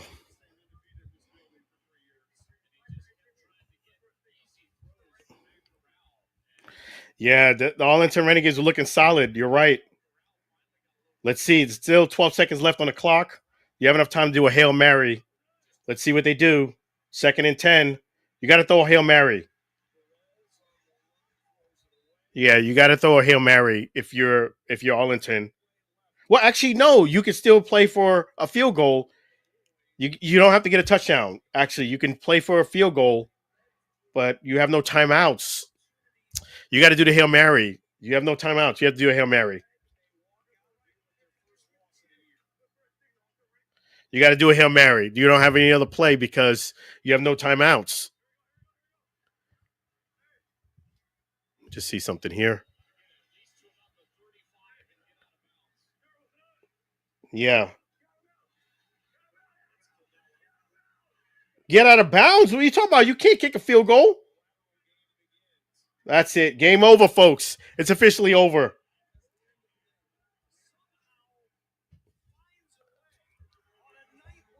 And I'm going to bring you guys into the presser.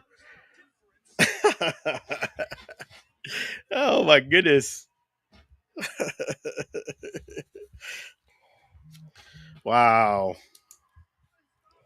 That's so the game is final 10-9. Birmingham Stallions. They pull out the game winner. I'm going to bring you right into the press conference. They're celebrating on the field. As soon as they do they dap everybody up, they're going to go ahead and come into the presser. You're going to get the reaction live as it happened. Wow. Wow. Let's see what Skip Holtz had to say on the field here. I saw the headset come off after the interception. The headset went back on after the false start. Walk me through the final couple minutes. What range of emotions, you know? I mean, the range of emotions, right? This is. We've got to get so much better. Till we get that 4th down stop, some guys started making some plays, and thought Matt did a really good job on the final drive. He said Matt did a really good job on the final drive. I agree. Less a couple of plays in there. I didn't agree with, but he got the job done. A win is a win is a win. A win is a win is a win. At the end of the day. Went and called it with the O-line. The O-line did a great job of adjusting, and he was able to get in the end zone. But what a crazy game. Just exciting. Let me just take a look here. For our fans, like you said, we haven't lost here since 23, so we're making it interesting. Well, we had quite a monologue of you talking to yourself about, we know what we're doing. We know what they're doing. We got to find answers, and then you go spread and empty really over the last 2 drives, and the ball went up and down the field. So now the Stallions are 2-1, and so is the Arlington Renegades 2-1. So maybe that's our future. I don't know. Like I told y'all earlier when we talked on the Wow.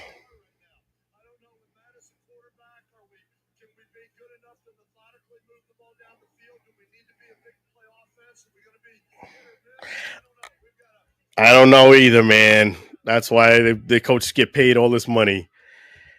I don't know what I would do if I. Maybe you guys could let me know. What would you do if you? Let's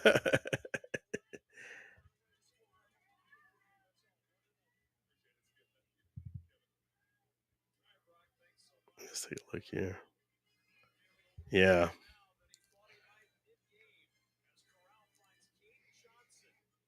He did make that play when he needed to.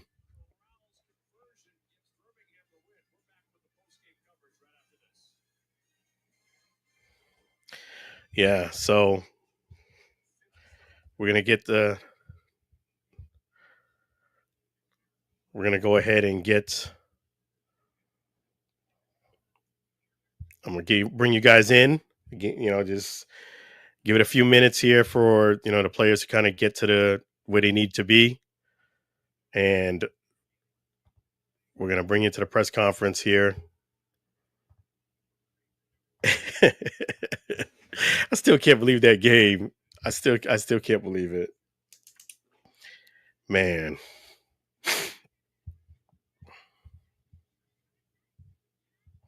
I'm gonna bring you guys into this press conference and see. Let me just see here who. It's probably gonna be Arlington speaking first. Let me just double check that on the calendar here. Arlington would be the first team to hold. Yep. So Arlington is going to be first. And usually, yeah.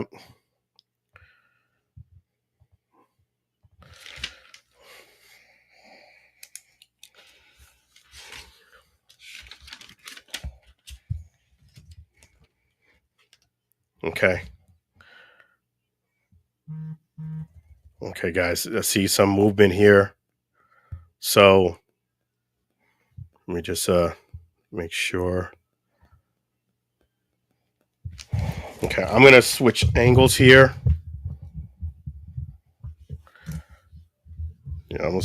So we're going to bring you into the press conference here.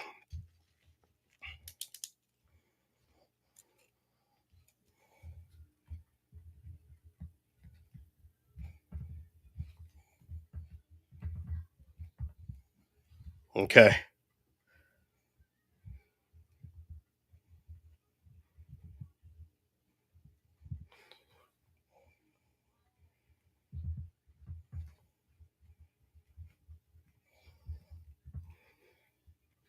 I'm just getting my thoughts together, guys, for this presser.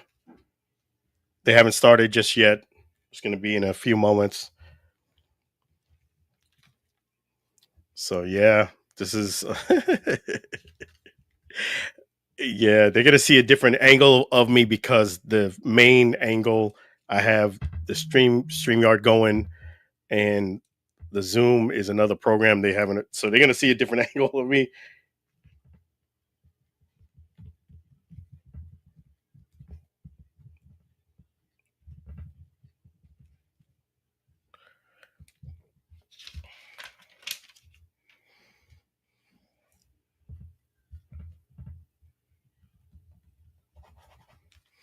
Let me just take a look here.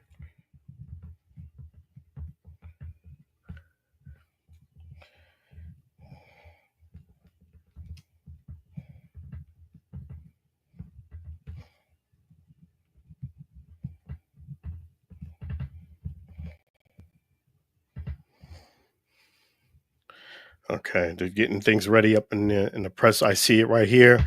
What they're doing is they're kind of getting the chair ready and getting the mics ready. So that means that usually within 5 minutes, Arlington Renegades are going to go first. Let me just turn the volume down on the live, not on the live stream, on the TV. So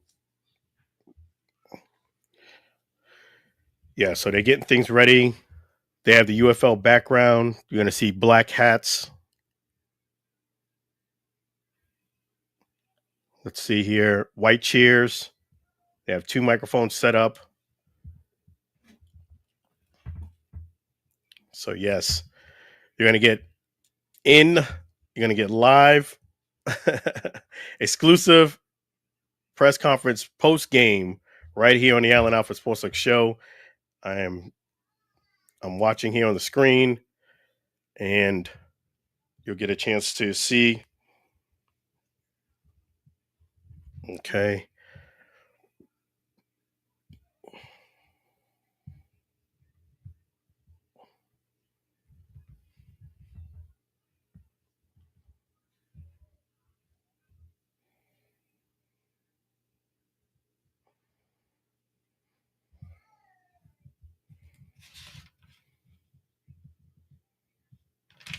Let's take a look here. Okay, so they're getting things ready for the press conference. It's gonna. It won't be much longer. I thought the game was gonna end sooner than this, but the way the ebb and flow of the game was. Yes. So, you're welcome. Yes, I thought the game was gonna end a little bit sooner than this, but the ebb and flow of the game, with there being only one touchdown scored at the very end, it's a situation where the game didn't move quickly, so it wasn't enough ebb and flow. The Stallions are not the Stallions that we're used to seeing. I don't know what coach is going to do next week. That's tough. I mean, he got the win, but I don't know. That's tough. That's tough. Let me just see here. And again, if you're joining us, the Arlington Renegades are, from what the intel I've gotten, is going to be speaking first. But I've known in the media that things are subject to change. But I do feel as if Arlington is probably going to speak first. Okay, here comes Bob Stoops, guys. So I'm going to go ahead and just join in here.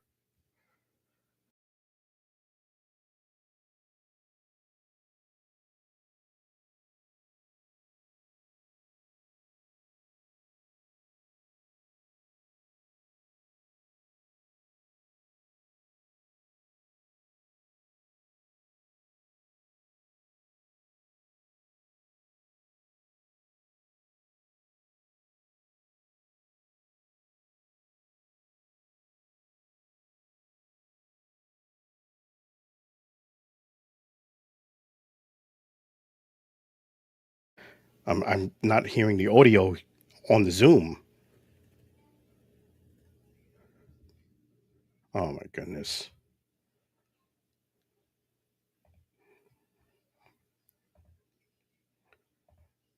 Okay, at least somebody else commented on it. Let me just see here.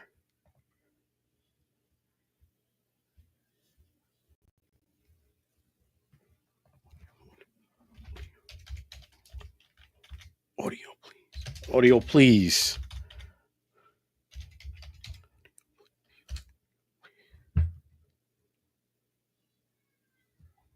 Audio, please.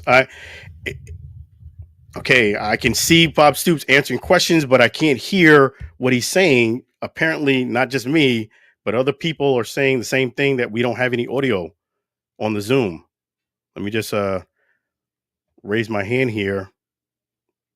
I could see Coach Stoops, but I can't hear anything. Let me just take a look here. Raise hand.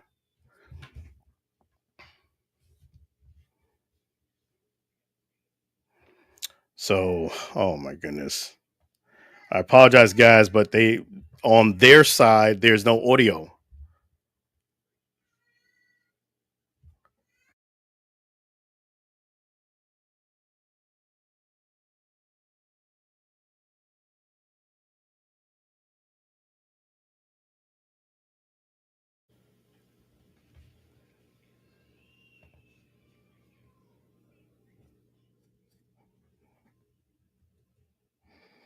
Let me just take a look here.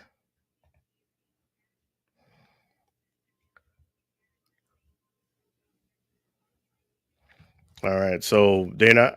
Oh my goodness.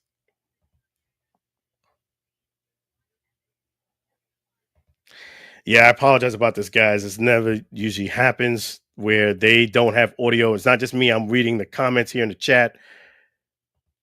The other media members are saying the same thing.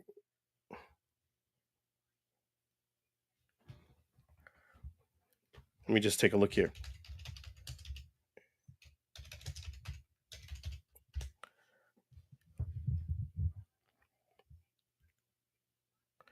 Yes, Coach Stoops is still speaking. Man.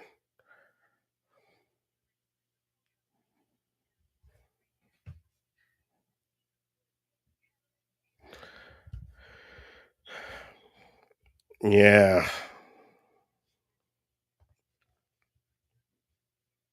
I appreciate you saying that, Dylan. I apologize about this, but I can't hear Coach. I can see him talking. He's answering questions. Let me just take a look here.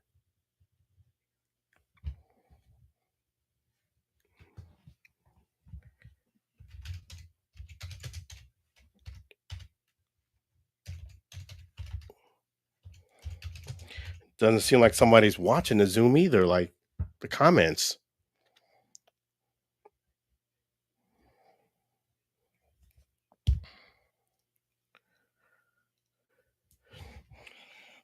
Let me just make sure I get this chain of thought here. Just give me 1 second.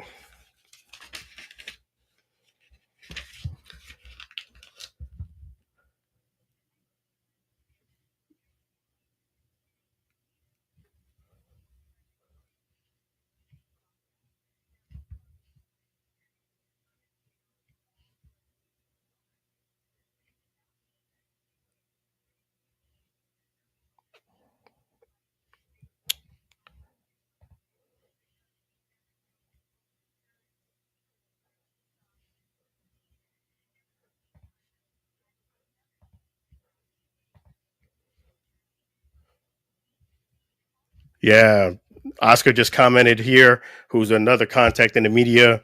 He's saying the same thing on the Zoom. We're not getting audio, so it's not just me.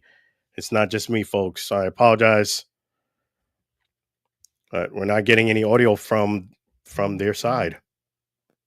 Let me just take a questions on Zoom. Okay, here we go. Okay, here we go. Here we go. Yeah, thank you very much. Hello, Coach. I can hear you, but if you can hear me, it's okay. Coach, it's a heartbreaking loss tonight. What do you tell to your defense? All the night they keep the team on the fight, but in the final series, Stallions make the knockout.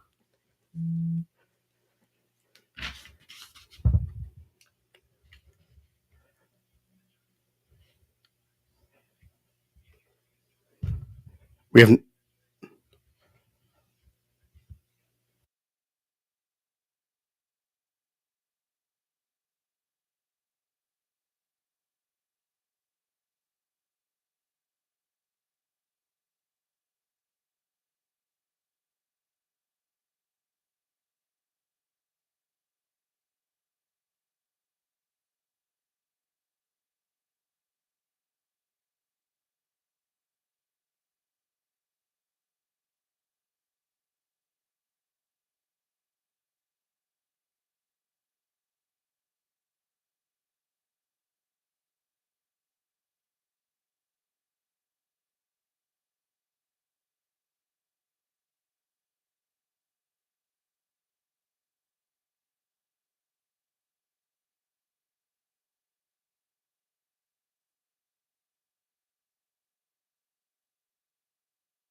Questions on Zoom?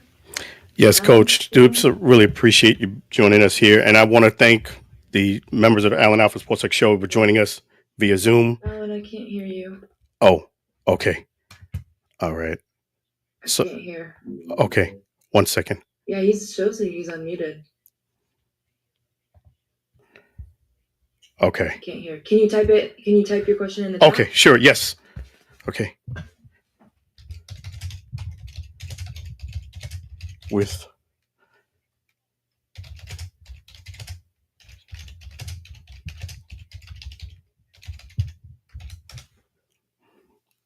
Alan says, "Are you happy with the pre-snap non-penalties?" Yeah, we were much cleaner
Okay. Just give me 1 second. I saw a photo on Google the other day where somebody saw a Ziploc bag at 35. Okay. Yeah, I had to put it on mute for a little bit, but yes. The Stallions now, Bob Stoops is finished. The Stallions now going to come on and talk. Or actually, I think Luis Perez might come on, actually. Okay. Oh, thank you. Sure. Joe Powell and Luis Perez. Okay, they said Joe Powell and Luis Perez are going to come up next. Let's see here. Questions? Good question.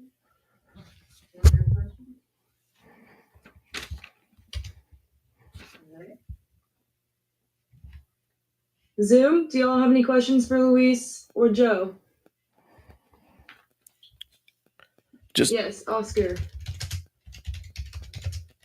Yeah, you can hear me? I don't know what's happening, Oscar. I can't hear. Is there any chance that you can type your question in the chat?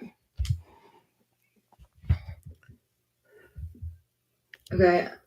Alan says, just please talk about the loss. It hurts.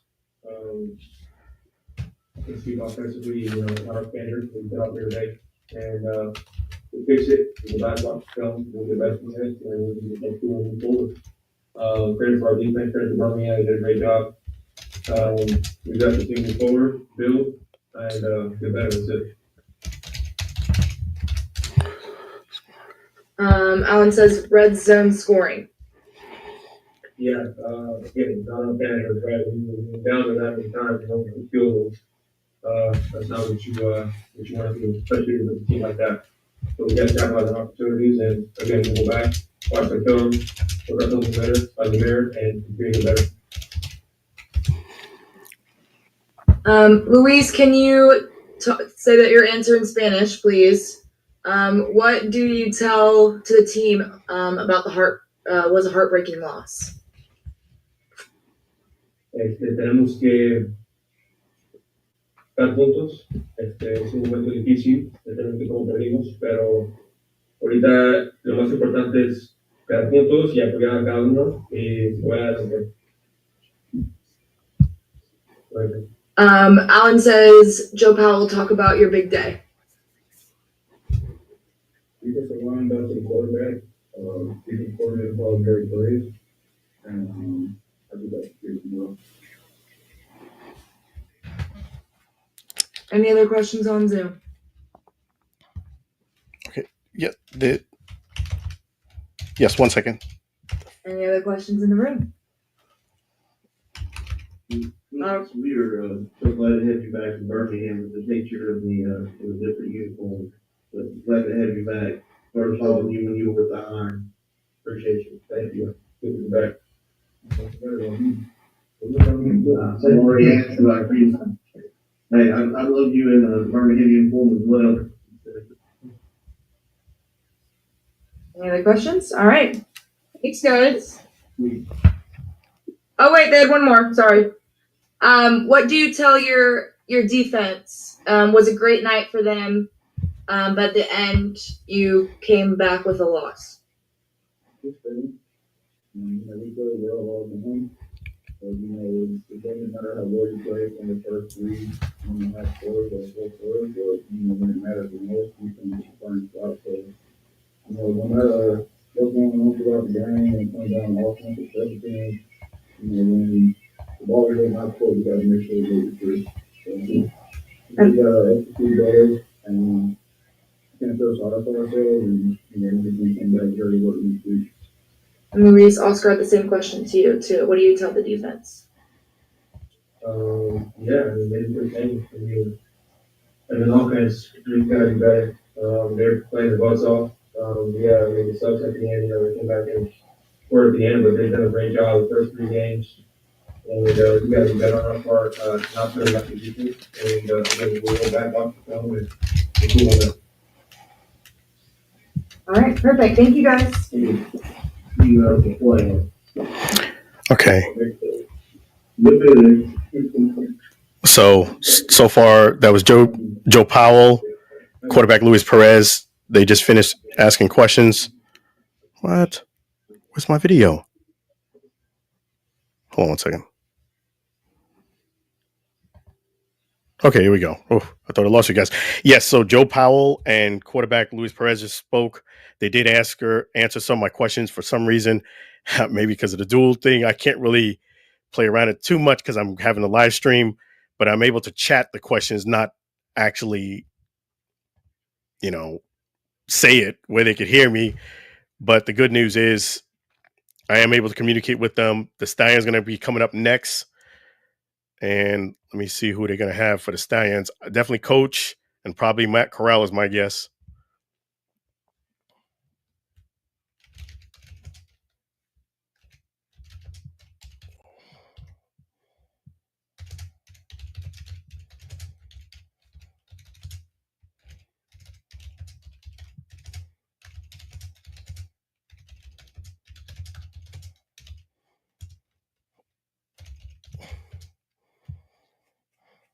Okay. Let me just get my thoughts together for the coach. I had some questions here already written down.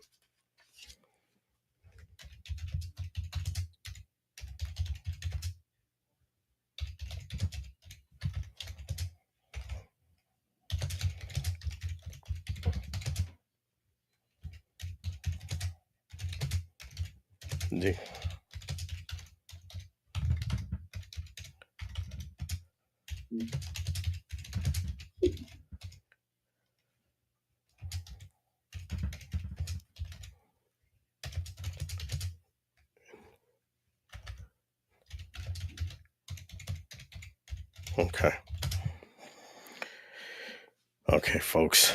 Yep. So we're waiting for the Stallions to come up. Probably giving each other high fives and stuff like that in the locker room. Defense did a great job, but a shame they fell through on the last drive. Yes, that is true.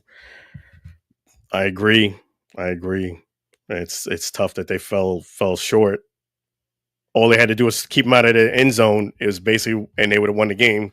For those who are just joining us, if Arlington would have just kept them out of the end zone. But if you're the Stallions, you're lucky you got this win.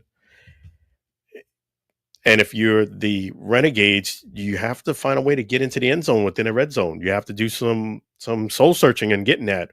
Maybe some screens, maybe some, maybe that double pass, something. But you got to get in the end zone. They had 4 red zones that was denied. I still think the Arlington Renegades outplayed them, but that's what happened when you just kick field goals. The only person who scored a touchdown was the Stallions on the last play. So that's crazy. Okay, let me just see here. So we're waiting for the Stallions to now come in.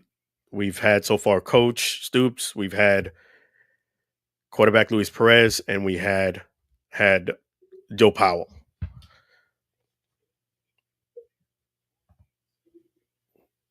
It's early, but I think the XFL comes. I still think the Renegades are still in there this year. I think the Renegades, you can't count them out. I know today was a tough loss, but they're 2-1. They haven't offensively came back like the first game. I still think the Arlington Renegades are still one of the better teams in this league, if not the best team in the league. I haven't been convinced that the Stallions are the best team so far this season. I think they can get it together, but what I've seen so far is a lot of mistakes, a lot of plays left out there. I felt as if the Stallions left more plays out there than the Renegades. Thank you so much. Appreciate it. They have Perkins and Matt Corral. Okay, 3. What a game, huh? What a game. Exciting all the way to the end. We're really proud of this football team because they continue to fight, they continue to compete. Coach speaking now. They never give up. I want to thank the crowd for everybody that stayed. And we've had an opportunity to see incredible finish. There's only people that might have left that heard an incredible finish in the car. Yes. To the chemistry, to the attitude of these football players, to never give up. We had to have a stop. We go down there, we just stopped in the red zone. Thought about kicking a field goal, but I thought 3 points, 6 points, still puts us in a tie game. So, I decided to go for it on the first one. We don't make it. The defense gets a great stop, offense gets the ball, and just to add a little bit of dramatic flair. Just listening to what Coach is saying. Only time that we jumped on sides, which may be one of the few penalties I appreciate this entire season. We did have way too many penalties, way too many missed assignments, way too many mistakes, way too many. We did not execute very well today as an offense. Probably the way our defense competed. Ronnie, who's up here, did a great job of pressure all day. DeMarcus Gates, having him back, he has been a huge impact all over the field. Defense kept him out of the end zone today. Did a great job, really gave up 2 drives that led to a field goal. And then we threw an interception early in the game that led to a field goal. But I thought defense played great red zone defense. They did a heck of a job offensively. We did just enough to win. We woke up just in time to see a great finish to a great game. So just listen to what Coach is saying. He's kind of giving a recap of the game. Like I said, we have not lost in Birmingham since 2023. And I'm very. He said that they haven't lost since 2023 in Birmingham. What they do for us here, and how much we enjoy coming back to Birmingham and having the opportunity to play at home. Any other questions? Okay. Talking about the interception and you get it back and just sort of emotion there and how do you bounce back that quick when you get a break like that? Is it kind of tough about? Yeah, especially when you have big hit targets all day. Defense did a great job. Coach did say that in that they really played like hip-hop defense, but they don't do defense for sure. And that's the only reason why we didn't take up us in any offense. We did a good job. It was just, the full flexibility of the offensive whatever that was. And that was just, we just got to be better. And we got to get on some big and I need to do better. So. When you have a day you struggle offensively, but find a way to win in the way that you did, how do you explain that and how much does it help for the final result? How do you at the end of the tough day? Oh yeah, the result helps tough. Yeah, the coach is still talking. The last PowerPoint slide I put up today said 1-0, find a way to win one game today. That's all we got to do, find a way to win one game. I don't know how we do it. You'd like to say we had 550 yards of offense. We gave up 8 yards of defense. We shut them out. You'd love to be able to do that, but we're not there. What we got to do is we got to compete. We compete for 60 minutes. Keys to this game, we're competing for 60 minutes. We needed every one of them. And we got to find a way to go one of them. Find a way to win one football game. Maybe it's slow scoring, maybe it's high. We were struggling offensively. Matt struggled a little bit with his accuracy today, which is very uncharacteristic of Matt. He even got in, started saying, let's secure our edges and run the ball. Let's see if we get something going with the running game. And we ran a counter play and gained 8, we 2nd and 2, and ran an inside zone for 1, and then ran an inside zone for -2. It was like, okay, that didn't work. What's next? Where do we go from here? And we just went to spread it out. I do know this, that I don't know what we have to be right now as an offense. I keep saying this, we're learning who we are. I don't think in years past we have been a 16-play drive, control the ball, go down the field, score. We've been able to run the ball, we've been able to throw the ball, we've been very efficient as an offense the last 2 years. I don't know, maybe I'm trying to make this offense something that's not. Maybe our best way to be productive is to open this thing up a little bit more and start. Coach is still talking. Maybe we're not good enough to be able to do it. But you've got to find a way to score one more point than they do. And there's going to be some games where we've got to win 10-9. There's going to be some games that we're going to have to win 28-27. And we've got to really take a hard look at who we are as an offense and what we need to do to move this thing forward to be able to keep improving as an offensive football team. But from that, when you're going back and forth throughout the game, for 58 minutes of this game, was not the best game you could pick for yourself. What are your moving qualities on mentally, if you go going out there, but also what is your teammates telling you on the side? Just keep playing, be myself, and I think Matt's answering question now. they did a good job coming back, and that's something the quarterback built for. The quarterback would love to. I can't be more thankful enough to be a part of the team for these guys coming back the way they did. Performing like that. Like they said, we did a beautiful, but I just got to be better. I take 4 points already. Got nothing else to say other than I need to be better. That's all. And the comfort coach, what did you think about the offensive line play? Did you I thought the line really Yeah. pass protection. It is interesting. That is very interesting. Right through the half on defense. That's very interesting. You said that. Block. We lose. Yeah. And then we lose our center, so we got to put our left tackle at center.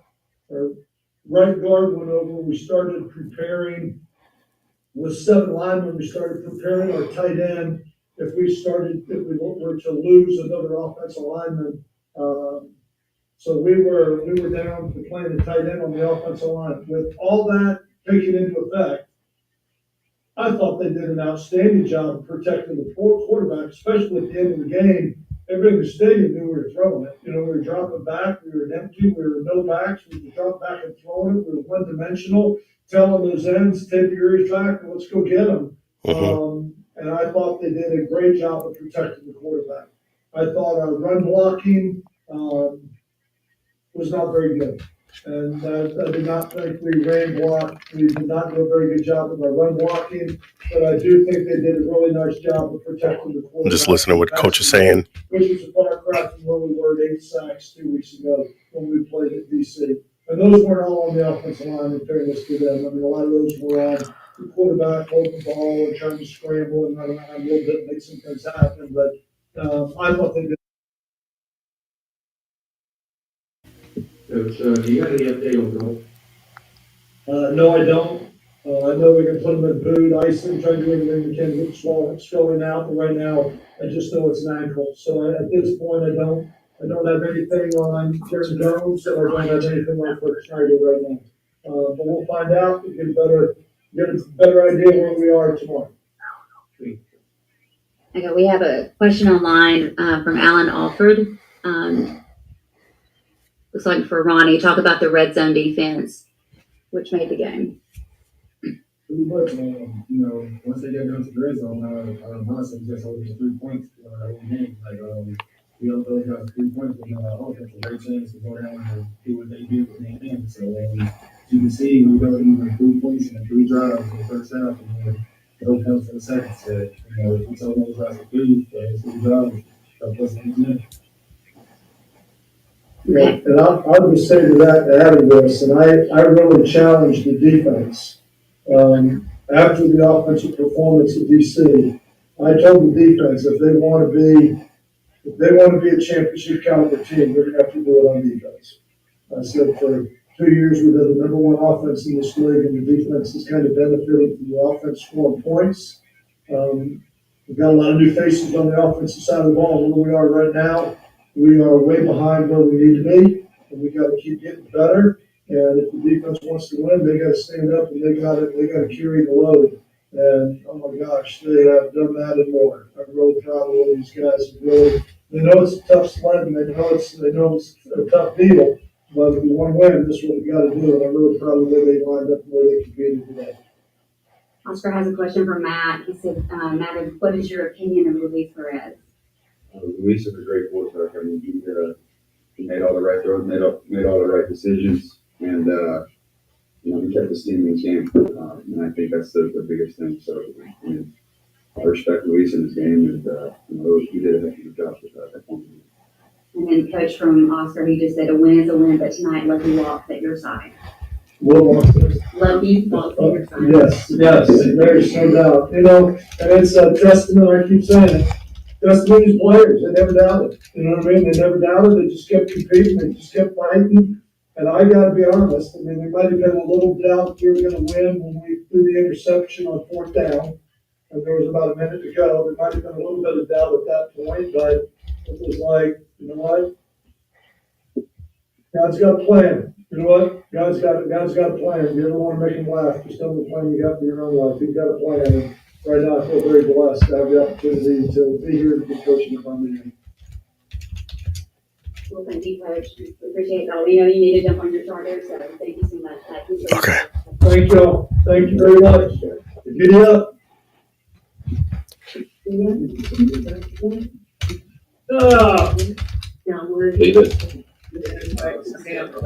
good to be back. It's good to be back. It's good to be back.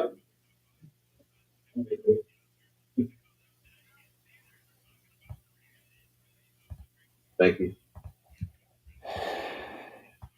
All right, so that concludes the press conference. They had Matt Carroll, they had coach, and there was a defensive player too they had on here. I missed his name. I apologize. Let me just get that for you guys.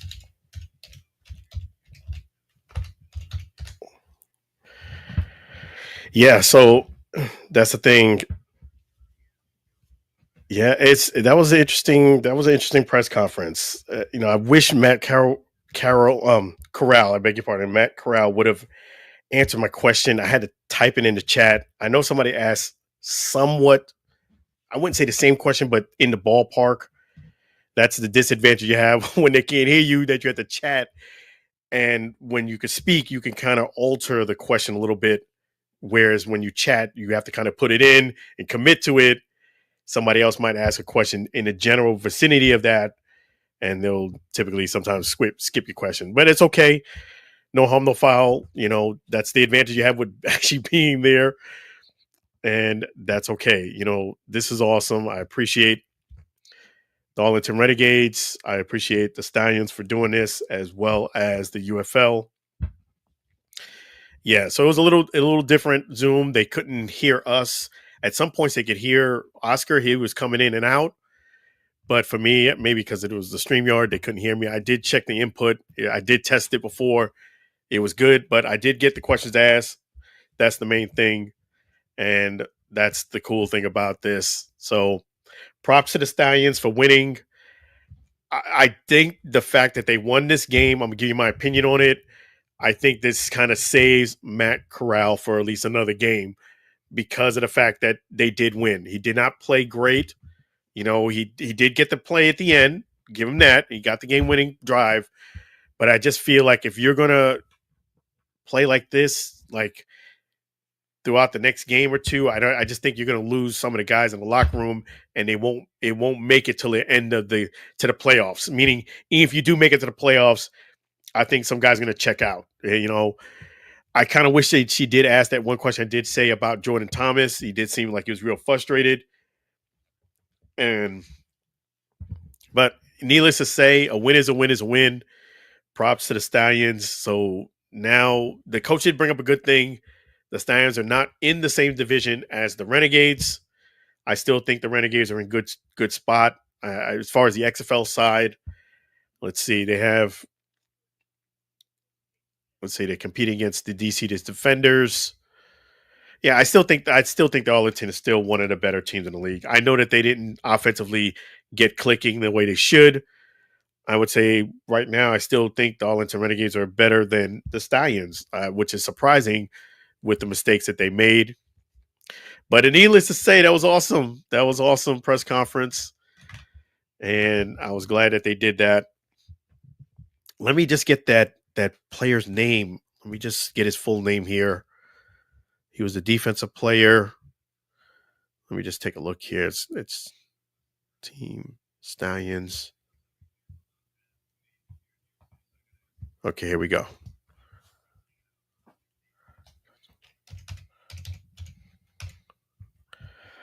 Man.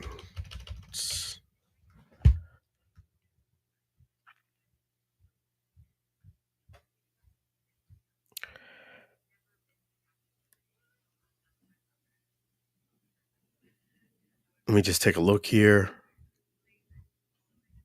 All right, that one's going to have to be. I had to get that to you later. It was a defensive player. I can't really tell who it was. I missed it when she said in the beginning. Let me just take a look here. Well, I'll just have to wait for them to get it. So, needless to say, that was awesome. So, a win for the Stallions, win for you guys. Get a chance to go ahead and watch this live stream. This is awesome. And I'm going to try to oh, thanks for a great night. You're welcome. I appreciate that. I'll catch up with you next time. Yep, I'm about to shut it down soon too. Appreciate you as well. Thank you so much, Dylan. That was awesome. You know, it was awesome. So I've never done that before. It worked out all right. You know, it's not perfect. They couldn't hear me, but I don't think that was because of the stream.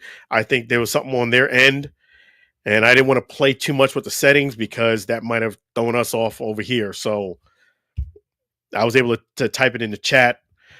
So as you see there, I'll have to let you guys know the defensive player. I apologize about that. I couldn't recognize him. I don't typically cover the Stallions. It's usually the Renegades, but I'm sorry, I don't have their name, and I don't have the sheet. So that's okay. I'll let you guys know that. But yes, I want to thank you guys again for another great episode of the Alford Sports Talk Show. I'm going to go ahead and, shut it down myself. Before I do, though, definitely thank you so much. Chef G's Florida Barbecue Sauce, so delicious and addicting. You may need a support group. Make sure you guys don't forget to go ahead and support. If you can, that'll be fantastic. Chef G's Florida Barbecue Sauce, so delicious and addicting. You may need a support group. Definitely want to thank Chef G's Florida Barbecue Sauce for being an outstanding sponsor. And the nice thing about Chef G's is if you go ahead and hurry, you get a chance to get Grill 20% off, which is fantastic. If you go to flbbqsauce.com, flbbqsauce.com, you'll get a chance to get 20% off. That's fantastic. Yes, and definitely you need to get some of that barbecue sauce. Is right.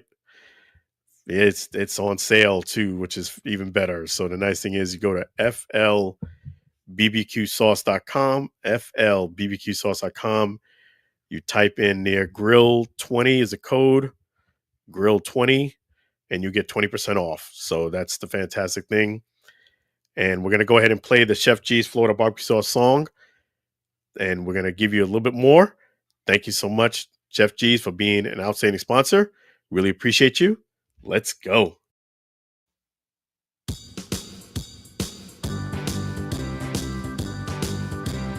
Comes in four varieties. Chef G's Florida barbecue sauce, a natural flavor. Chef G's Florida barbecue sauce, Florida Gold Honey Mustard on burgers and ribs. Tasty fusion on pork and sausage. Classic taste for chicken steak tips. A hot heat wave on meatballs and ham. It's a cookout treat. Chef G's Florida barbecue sauce. Serve on fish and vegetables. Chef G's Florida barbecue sauce. Chef G's Florida barbecue sauce. Chef G's Florida barbecue sauce.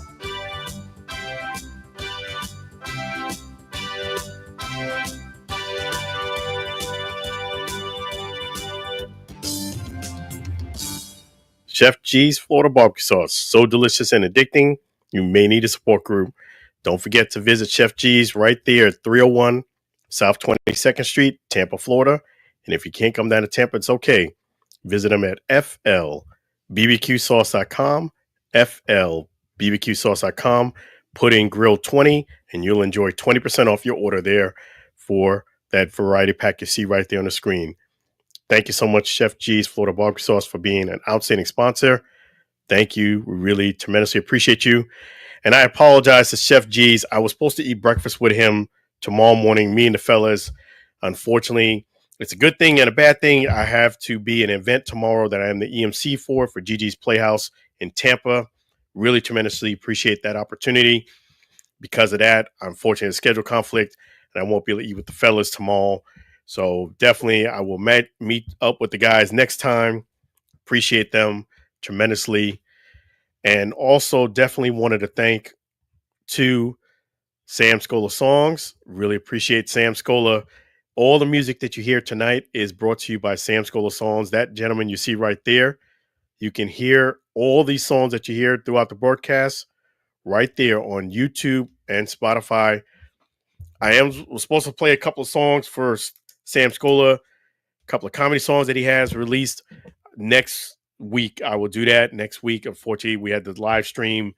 It was kind of tough to squeeze it in. I want to make sure they give Sam his props. So next week, thank you, songwriter Sam Scola and his wife, Mary. Really appreciate you. And guess what? If you have an opportunity for Sam Scola Songs, you have an opportunity to go ahead and reach out to him. Sing along with Sam at gmail.com. Sing along with Sam at gmail.com. Give him an order or deal. No spam. No spam, please. Sing along with Sam at gmail.com. That's how you can reach out to Sam Scola Songs. Really appreciate Sam Scola Songs and his beautiful wife, Mary, for the outstanding music. Thank you again.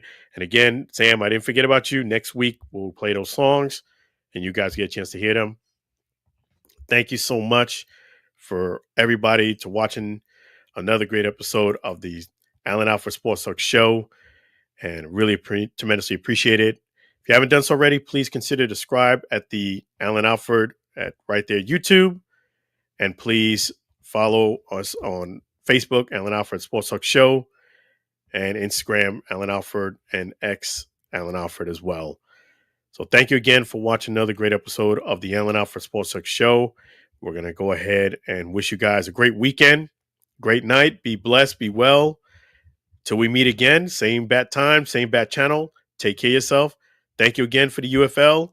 Really appreciate you guys. Have a great night and have a great week and weekend. Take care. Bye-bye now.